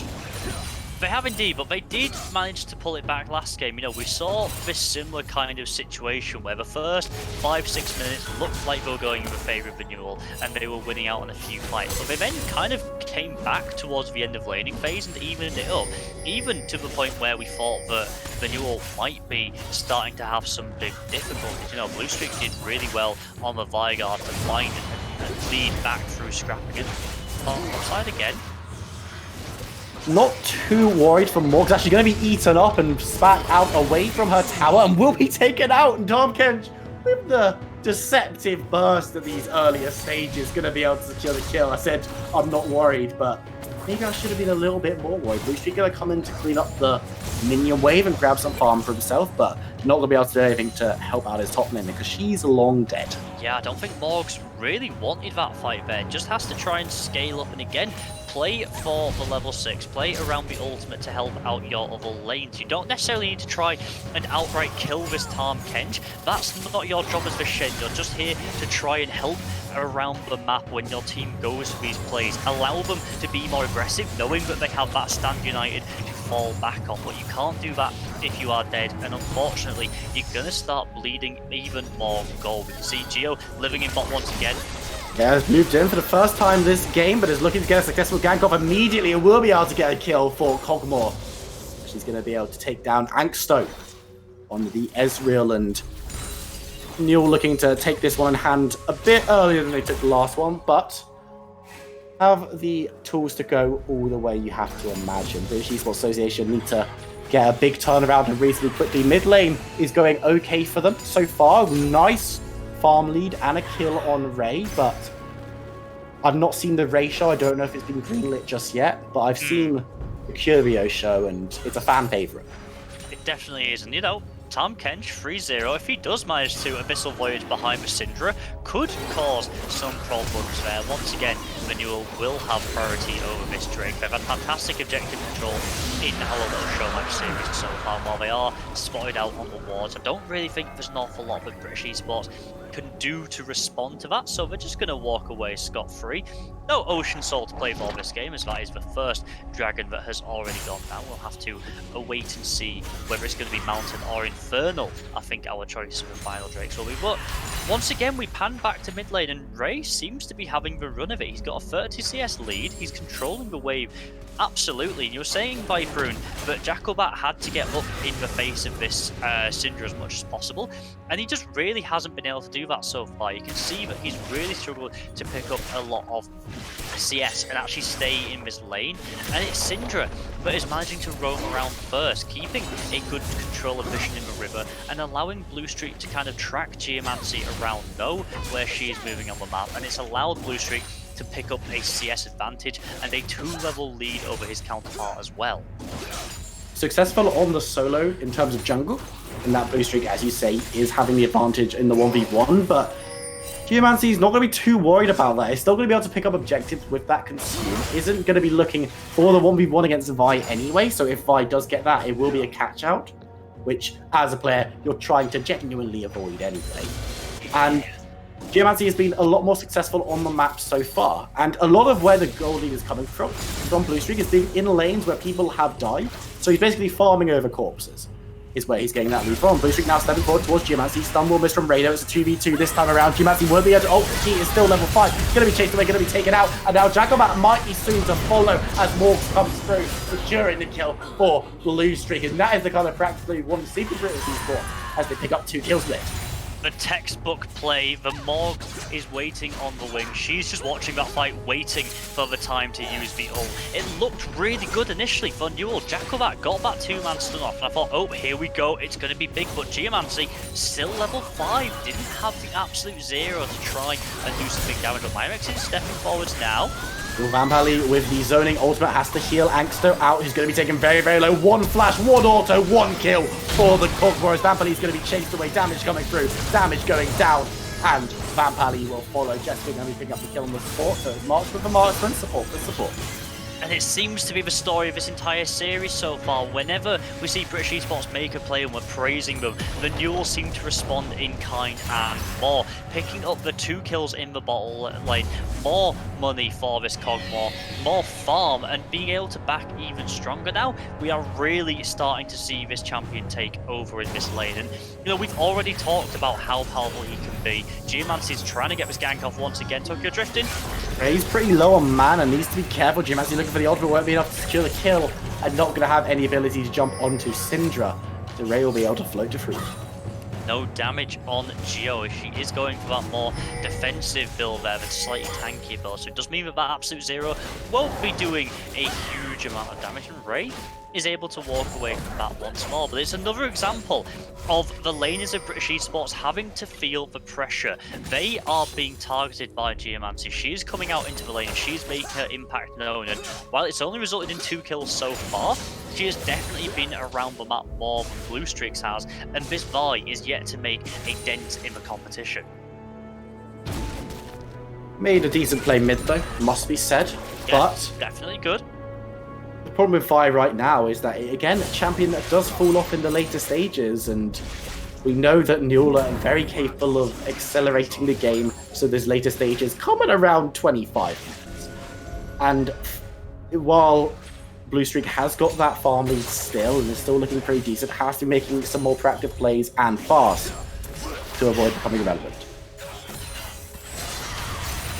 Ray getting the damage down onto Jacobat once again. The ultimate comes through. Will Jacobat survive? No, he won't. He's going to go down, becoming another coin in the very heavy purse of Ray with the CS lead as well. 60 odd up at this point, just under 60. Should say, because my maths, you know what, having a maths on 16. Not the most capable in the world as an old man now, but even I know that Ray's got a good one. And with the first tower as well, before 14 minutes, even more money.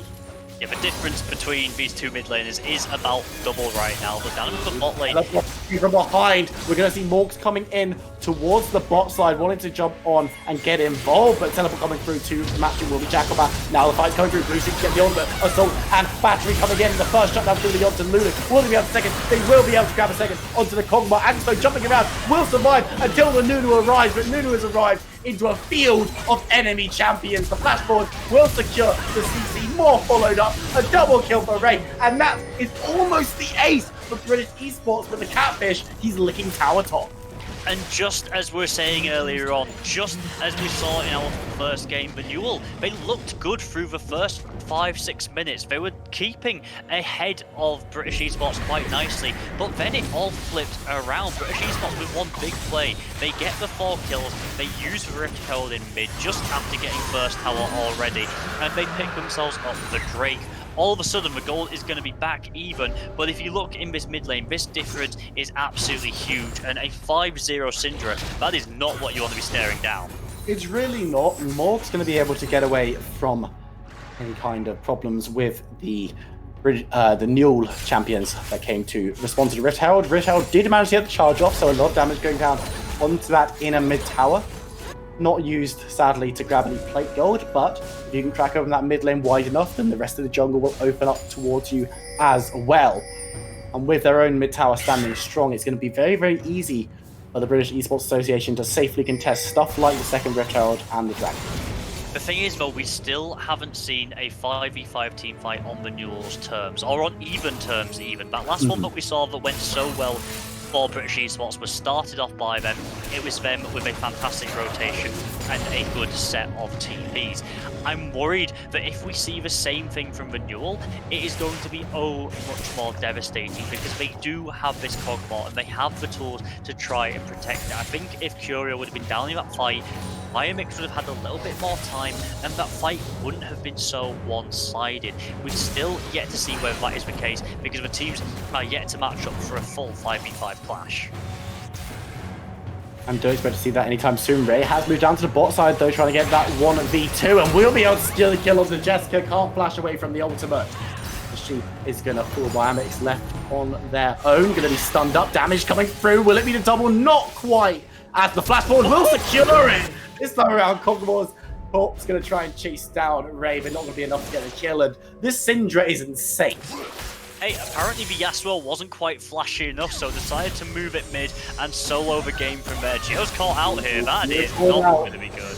Whenever Nunu's out on the top lane, going to be struggling to survive in that situation, and so much damage coming through from all the members of British Esports Association, especially the Syndra. And we were talking about how people on the NUEL are actually getting decent plays across the map, and Curio is doing pretty well, but as a unit, the British Esports Association have enabled this mid lane pick so well. Vampali might have been caught out clearing vision though, and will be a quick and easy kill to be picked up by Jessica. Once again, though, going over to the Lulu, you really need to try and pick that up onto the Irelia, because right now, Jacobat is falling so far behind this Syndra, even behind, like, the Ezreal, who hasn't had the greatest of performances in bot lane for themselves, it must be said. So right now, each one of those kills that goes over to this Lulu, or even over to, like, Geomancy's NUEL as well, they are really going to hurt, because that is not gold that you are getting onto your carries that they so desperately need. Taking stock of the game currently, 17.5 minutes in. We do have second Rift Herald on the map if a team wants to go for that one to try and take down some more towers. That game, gold-wise, still pretty even, but you've got to remember that's because the Syndra is the one who's sitting on all of the cash from the British Esports Association. Ray, 7-0-1. Definitely a happy scoreline to be on this champion. We'll be able to remove quite a few from the map, but it does allow that mid lane dominance. The British Esports to get the inside track on a lot of these objectives. Rift Herald has now been started up, so many members there.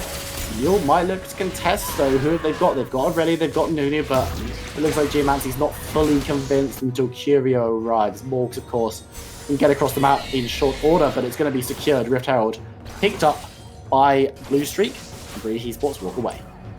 And as well as just having a massive lead in terms of, you know, gold items and damage, Syndra is such a fantastic champion when you are playing around these objectives, because she's able to zone people away really, really well. You know, in an instant, she can turn and stun you up with the Scatter the Weak on the approach, and she can trap you up if you are going for those objectives yourself. You know, she can get multiple members if you are grouped around the narrow entranceway to the Baron Pit or the Dragon Pit. So really good power at dissuading NUEL for trying these objectives. You know, if something was maybe a 50-50 before, it's now a 60-40 in terms of British Esports, because Ray is one with all of the power, and Syndra just brings the utility that is really propping the team up right now and giving them the ability to just kind of walk up wherever they want and take control of one area of the map. And that has been very, very easy to do so far. Ray might have been caught out and needs to be careful. The damage has been returned. Curio managed to get Jacobat out. Not too much worse for wear. Blue Streak stepping forward, not going to be able to find the ultimate he wants though, and won't be shutting down any members of this rowdy NUEL gang this time around, but does still have the Rift Herald in pocket, might be looking to drop it mid to try and break down that second tower. The side lanes are open and available if he wants to cause pressure elsewhere. With Dragon up now though, Juggler can't really be afforded to be moving too far away, as he's going to drop it mid, maybe looking to ward instead, but maybe looking to cause some pressure, which allows him to open up the map and get the objective. Yeah, it's just going to act as a distraction, really. We're going to just try and throw it out there to buy a little bit of time to set up around this Drake. You see control wards are coming down. They're trying to clear out the NUEL vision. Mymax forced a flash here. That's going to be a really valuable tool, as it looks like British Esports will get a kill. Rio's moved in, though. Reigns be a little bit careful. Already below half health as the Catfish moves forward. Going to be eating up the one member of the British Esports Association who's doing super well and will be able to take him out. And now the rest of the team has to be in full retreat. Ezreal will be chased down. No tower to save him. Gets the ultimate off the court as he falls. And Geomancy going to be taken away and taken out around the Dragon. Shield might be enough to keep her alive though, as it's going to be eaten up by the top catch. Vampali kind of hung out the dry here as Blue Streak flashes away as the Lux gets the slow, but it won't be enough. Aurelia should be able to secure the kill, and Fogmore does so in short order. And just like that, the NUEL turn it around, get themselves onto the Dragon, and will be able to secure it. Morgs goes into the steal, but Shen is trying to steal into a NUEL with Spite. It was never going to work out. Yeah, that's a bit ambitious at the best of times. Morgs will donate her life for nothing, really. And just as we saw in that fight, is as I was saying earlier on, I was worried for British Esports when the NUEL came together as a 5 with all of these defensive tools to keep key members alive, and they came in so pivotal there. We saw every single member of the NUEL that was brought low was swallowed up by Curio, was healed up by Jessica, with those shields just keeping them alive, dragging them through the mud, forcing British Esports to kind of play the fight twice over. Whenever they thought they'd made a pick or caught someone out, they would just grasp away from them, pull to safety, and they had to kind of go all at it again. They ran out of tools, they ran out of members, and they are now going to start running out of time as the NUEL take a little bit of a goal lead for themselves. They're going to reset, start to look picking up these second, maybe third items on a few of these members, as they now have 2 dragons, the third one spawning in 4 minutes time. I think that's the problem with British Esports and the way they played this game, is that when Syndra goes down, there really isn't that much else. The other damage sources you have, realistically, are Angsto and Vampalo. Because Vi and Shen, not traditionally the highest damage of champions. Yes, they do so early, but not going to be able to do so much late game. Ray gets the ultimate down, but it won't be enough to secure the kill onto Lulu, who does make herself a little bit bigger, a little bit tankier, and will be able to keep herself alive. But with the other damage sources being pretty weak so far in this game, it means that the Syndra goes down and then you're wading through the rest of British Esports, not really being all that concerned. Yeah, and right now, that's not a massive problem, because the damage source that we kind of looked at from the draft from the NUEL, the Jackal that's Irelia, hasn't really come online. Now, yes, you do have the Tahm Kench, who has absolutely stormed away in the lane, 5-0-1 right now. But in terms of the raw damage to end fights quickly and decisively, he's still not going to be bringing that to the table and providing it like the same as an Irelia would. So both teams still have one key member they need to play around and they need to protect.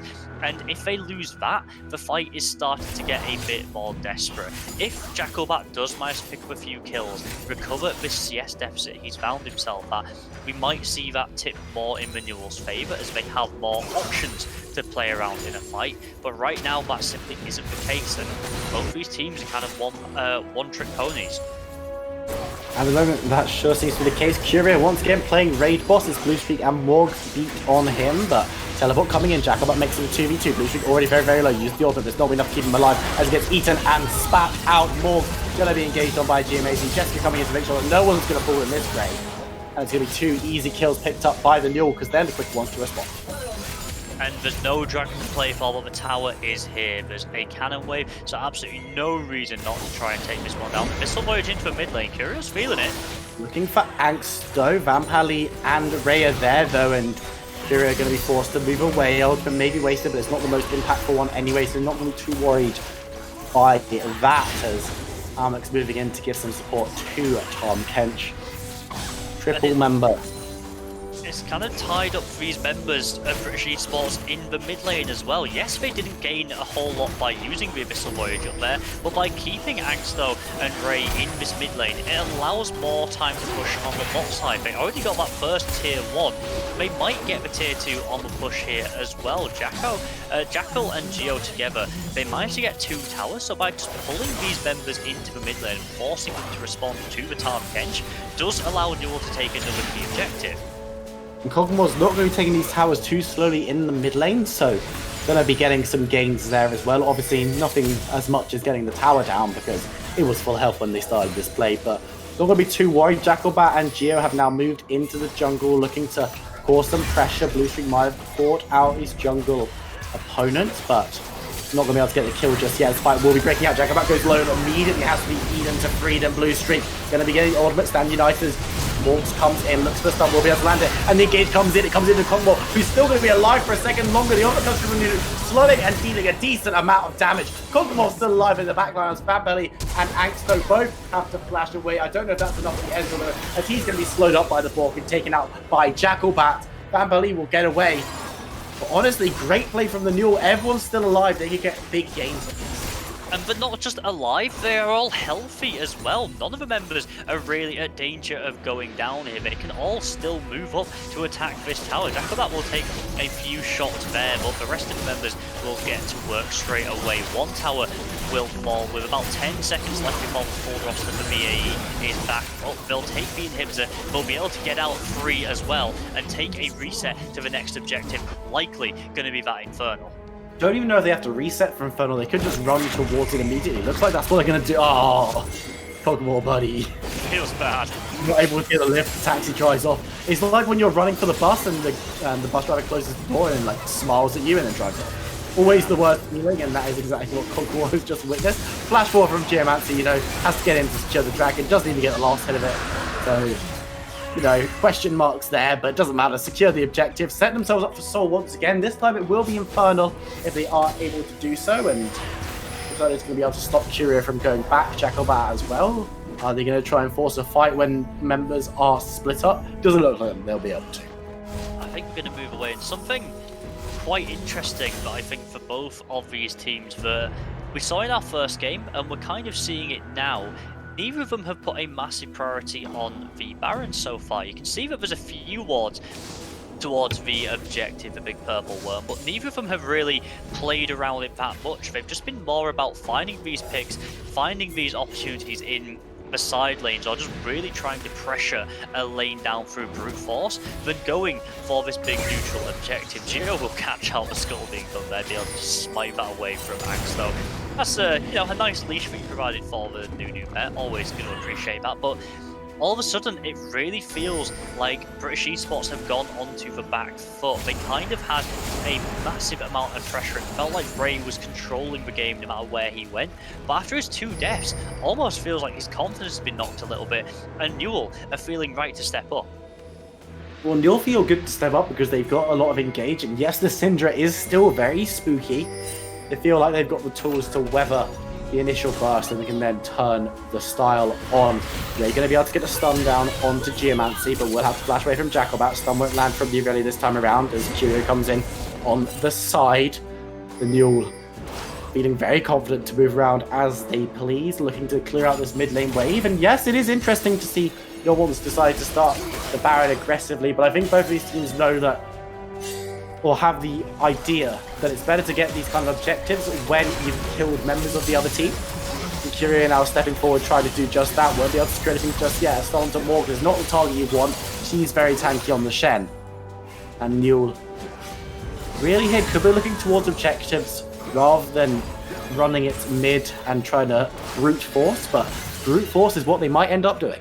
And currently, with the stat line that they've got ahead of them, with the 7-2 Cogmore, with the 3 items, the tools to defend him, there's really no reason why you can't stay in these long, drawn-out sieges. Like, they have a forcing British Esports to come to them. Gage might be coming through. Curio looking for a stun, won't be able to land it, but will be able to get a lot of damage down onto Morgan that comes through. From the luck, the final spark isn't the final blow for anyone, though, as they all manage to survive it. And NUEL still healthy across the board, maybe looking to siege down a little bit more. Of course, members of British Esports Association can move back to their fountain to heal, but the tower has fallen. The inhibitor may well follow, but the NUEL look like they want to just start up a fight. Geo throwing the snowball this time, not going to run under the inhibitor Nexus towers. And the inhibitor will explode. 29 minutes, almost half an hour on the clock now, but the base has been cracked, and British Esports need to clean it up. And it looks like this game is going very much the same way of the first one. The NUEL started off strong. They kind of got batted down by British Esports again, but once again, when it comes to these big fights, NUEL just seem a little bit more coordinated. They seem better able to use the tools that they've got for themselves to secure the main objectives. And British Esports, they just haven't been able to really achieve any of this. They're left picking up the pieces of their base while the NUEL move away and they take an objective. The big purple worm will go down, the first one of our series, I believe, and that's going to give them even more power to try and push in these waves to cause some damage or potentially break open that third inhibitor on the top side. Ezreal being sent top against the Tahm Kench in what might be a bit of a mismatch in power level at the moment. Ezreal still going towards the Trinity Force. The Frozen Fist Iceborne Gauntlet might be a little better considering he's a little bit behind. 70 farm and 6 kills on his lane opponent, but just a bit. Gotta go big or go home in this situation. Yeah. The damage has to be coming from somewhere. Hagstone knows this and is going to go towards that one. I want to give a little bit of a shout out to Myomix for securing the Baron due to the miss smite on the Nunu. You know, no one was anywhere near the neighborhood. There was no steal at all, but the Baron was at one point on the 5 health. So, you know, don't want to be too complimentary of the NUEL team. They're doing very well, but still improvements to be made before they can make their run for the LEC. There's still a few mistakes behind now, but hey, it's a university team, it's a university representative. We've got to grow the talent somewhere, and this is a perfect example of how you can do that. We're going to bring Watley's traditions into the LEC. We will see a Tahm Kench top lane in the LEC, and it will be played by a member starting off in the NUEL one day in the future. There are people who have played in NUEL who have gone on to play in those highest leagues.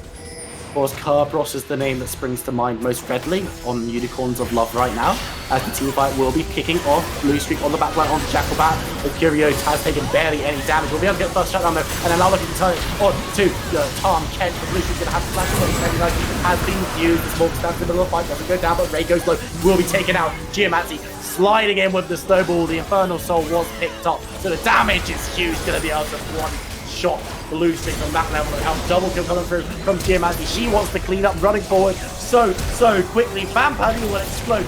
Triple kill for Nunu. Will it be a quadra? Angsto jumping with that last cone to freedom, trying to get himself out. Curio's like, hey buddy, can I speak to you for a second? As Geomancy's like, no, that's my quadra. Ace picks up from the NUEL, and it looks like they might pick up the series. Sliding on in there with the snowball, just drifting in for that final kill, with the waves crashing in, with the Baron and all 5 members. The NUEL are going to take up a swift 2-0. British Esports, they showed signs of life in the second game, but ultimately, in the end, it was not quite enough. We see a fantastic performance the entire series from Curio, Mix stepping up as well, and all round a fantastic game from all 10 players on the Rift. This is, of course, a show match. Everyone's come out here for a bit of fun and just to, give you some entertainment on your Friday nights. There's no other League of Legends content going on at the minute, as far as I'm aware, so we thought we'd step in and try and provide some for you. So, thank you to both of the teams. It has been an absolute pleasure to cast this, and I believe we're going to round out our final thoughts. What do you think, Viperun, on those matches we've just seen? I mean, it was cursed ever since Vigar was locked in, so that's kind of how it was. But no, really fun set of games. Both teams trying to do something a little bit interesting and not just going for let's just play what is considered meta, or let's not just play our pocket picks and go off. I think the NUEL did look better across the board. I think that's fair to say. Ray was the shining light for British Esports, and it's kind of how it is with the British Esports Association.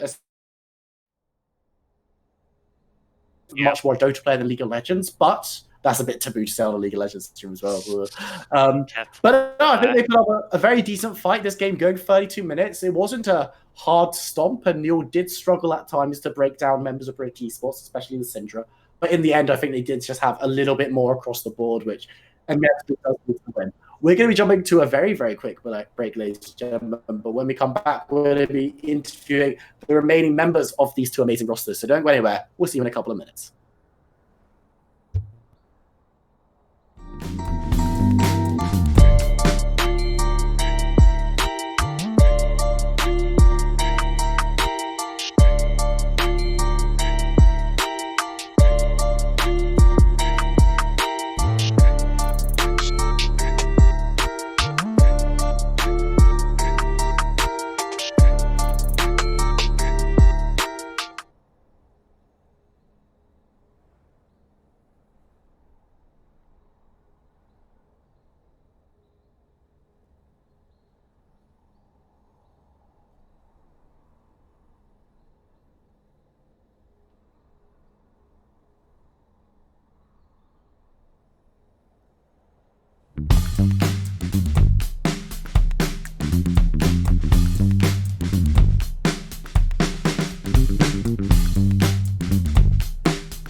Guys, welcome back. I'm Austin Venzel and I'm still in my budget home studio.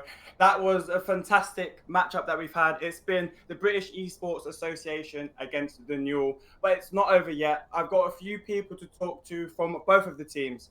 And obviously, after I spoke to them, I'm going to get the roundup with the casters because I'm sure they've got lots and lots to talk about uh, from the last two matches. So, first, can I please speak to Jessica from the NUEL? Are you there?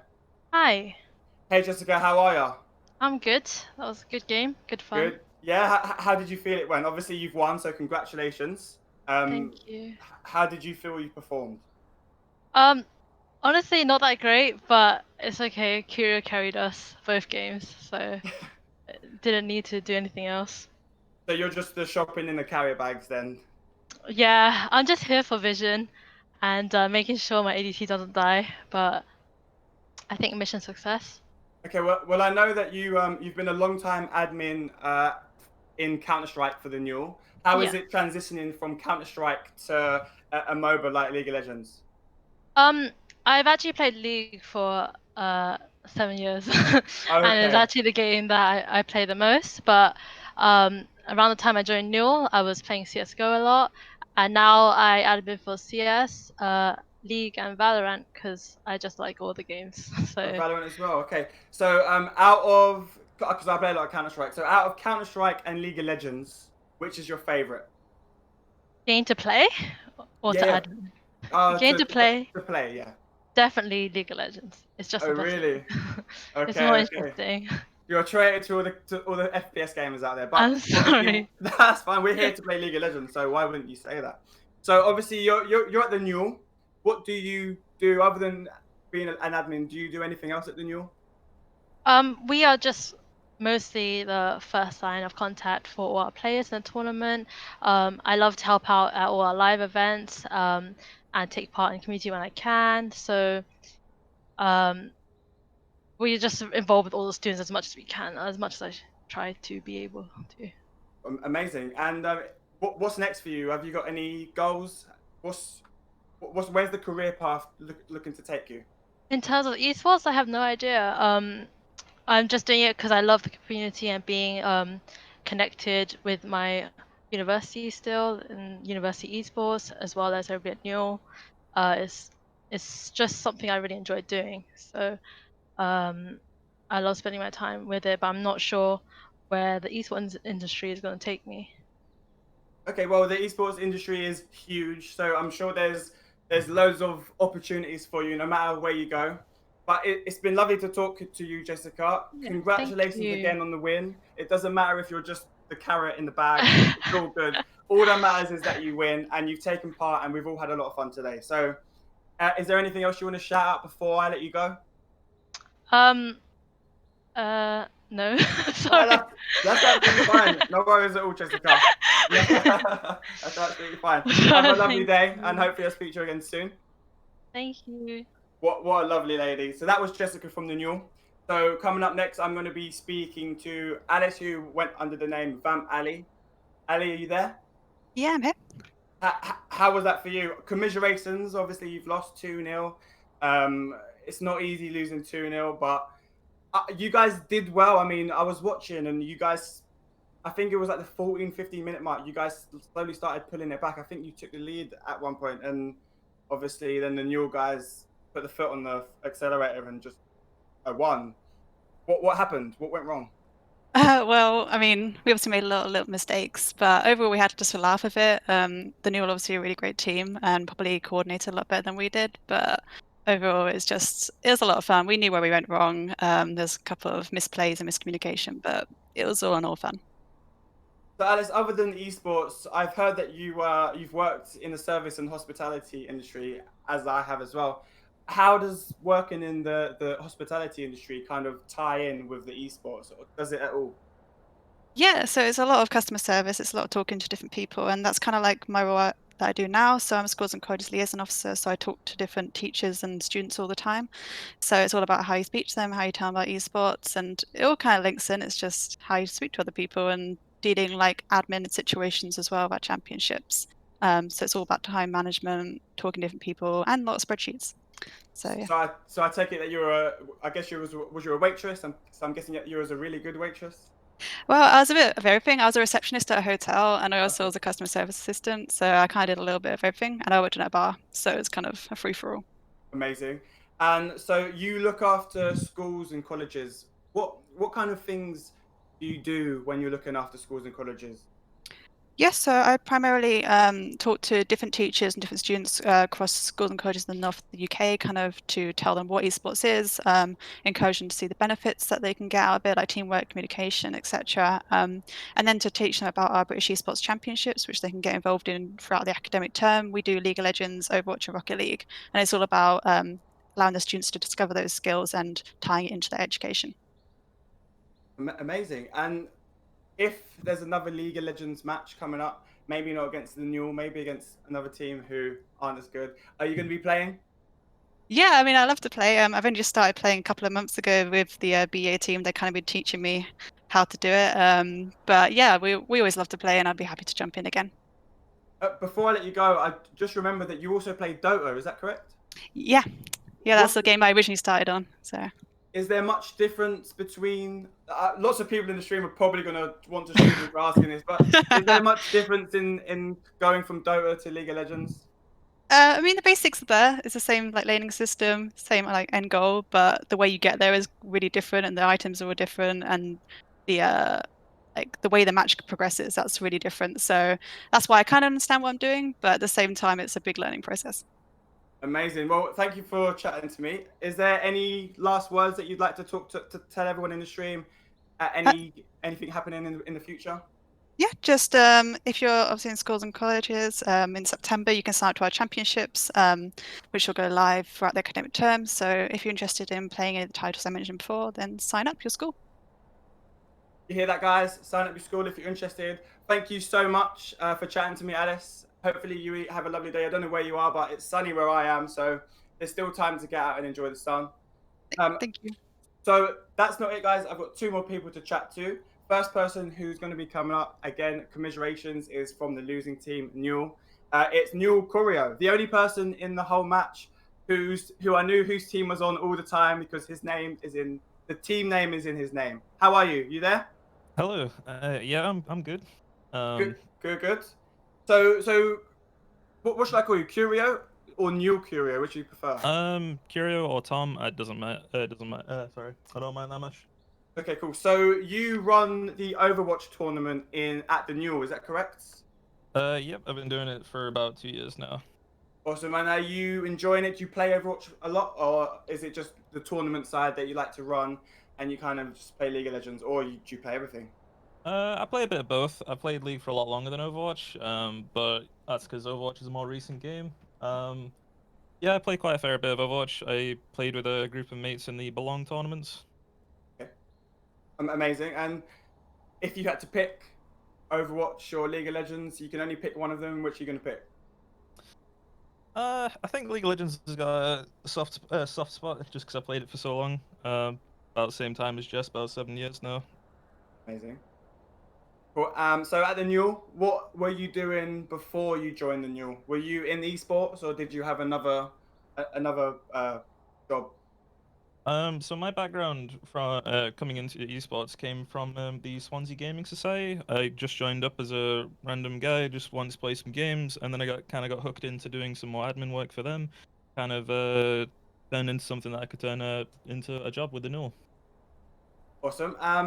Going back to the match that you've just played, as I was saying to Jessica, no, sorry, to Alice, it started well. You guys managed to pull it back halfway through, and then obviously you lost. Sorry, you're on the new. My apologies. So obviously you guys won.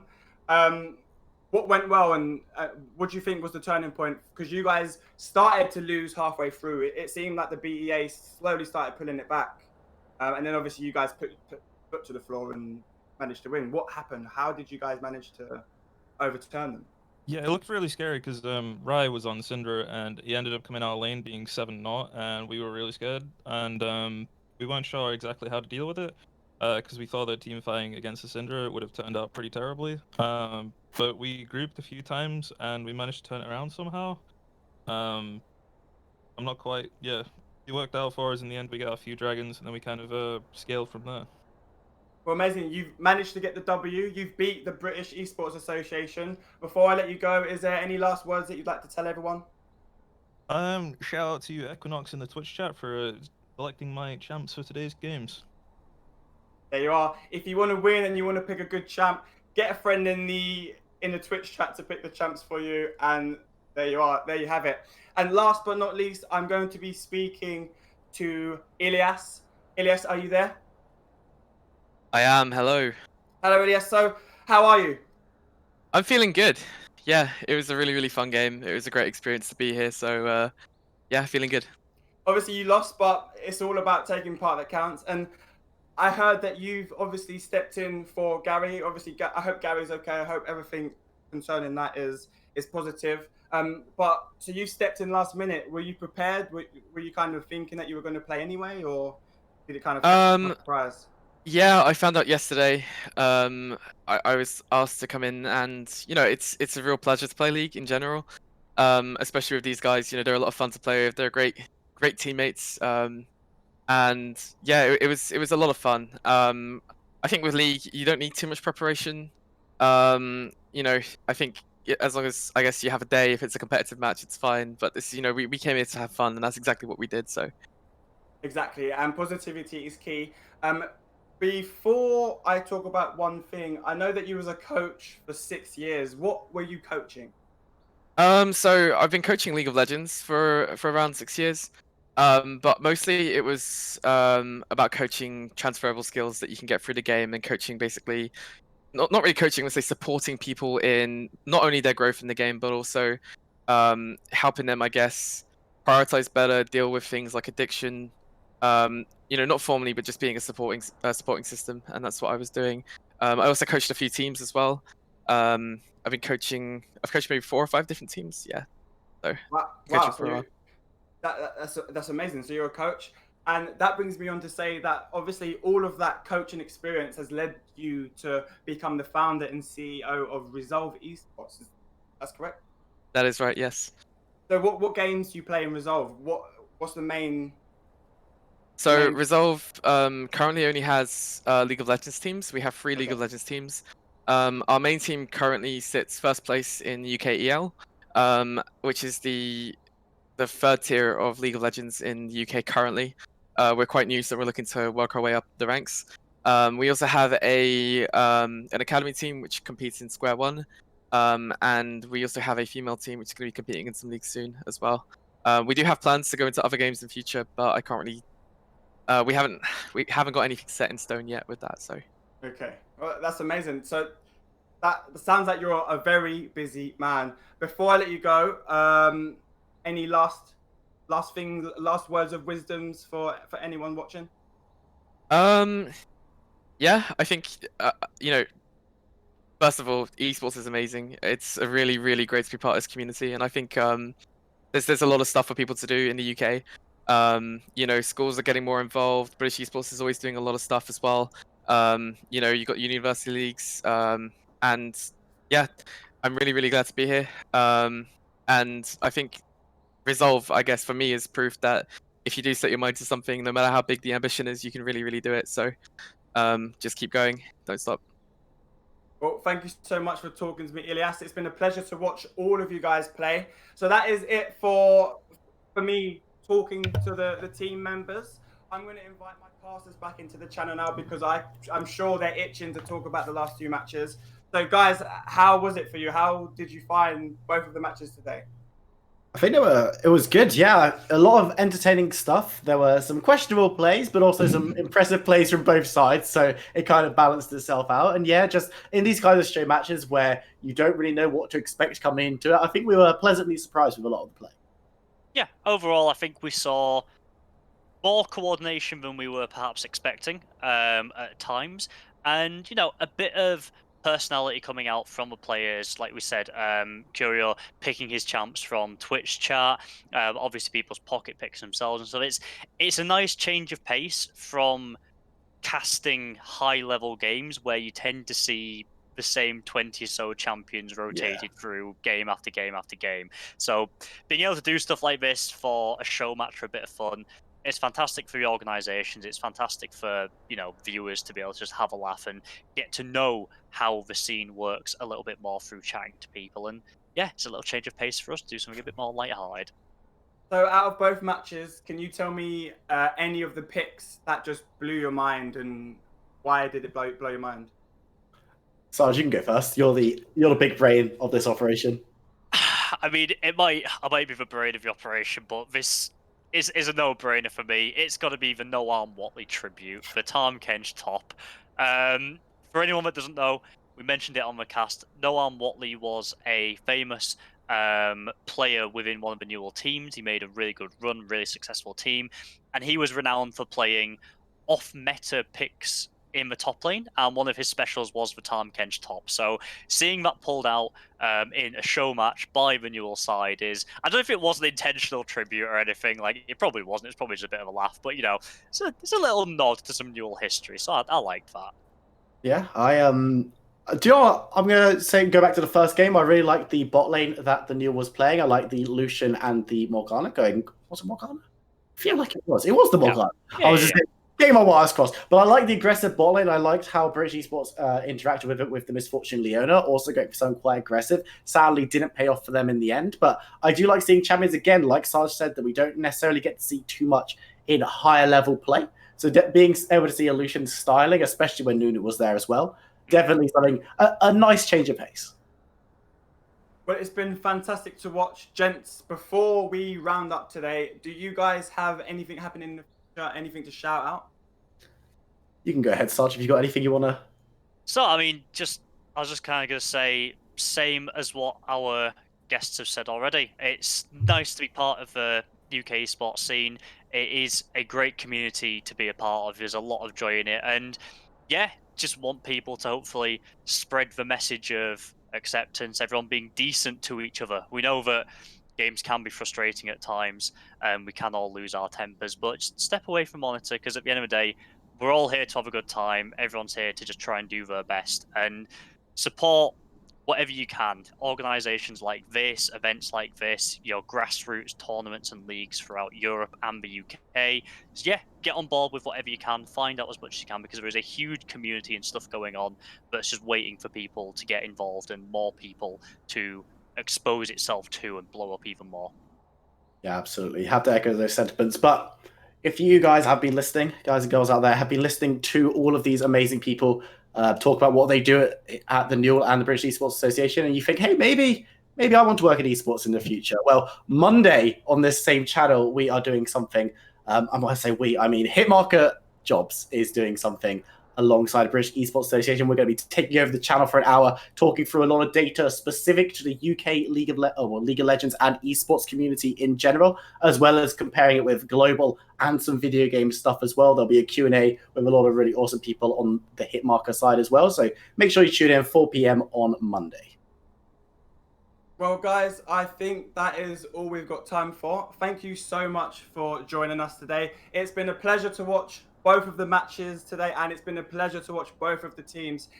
If you are interested in what the NUEL do, you can head over to TheNUEL.com and have a look at their website. It's really aesthetically pleasing. And also, I know you're here on the Twitch already, but you can head over to the BritishEsports.org if you're interested in having a little bit more of a look at what they're doing.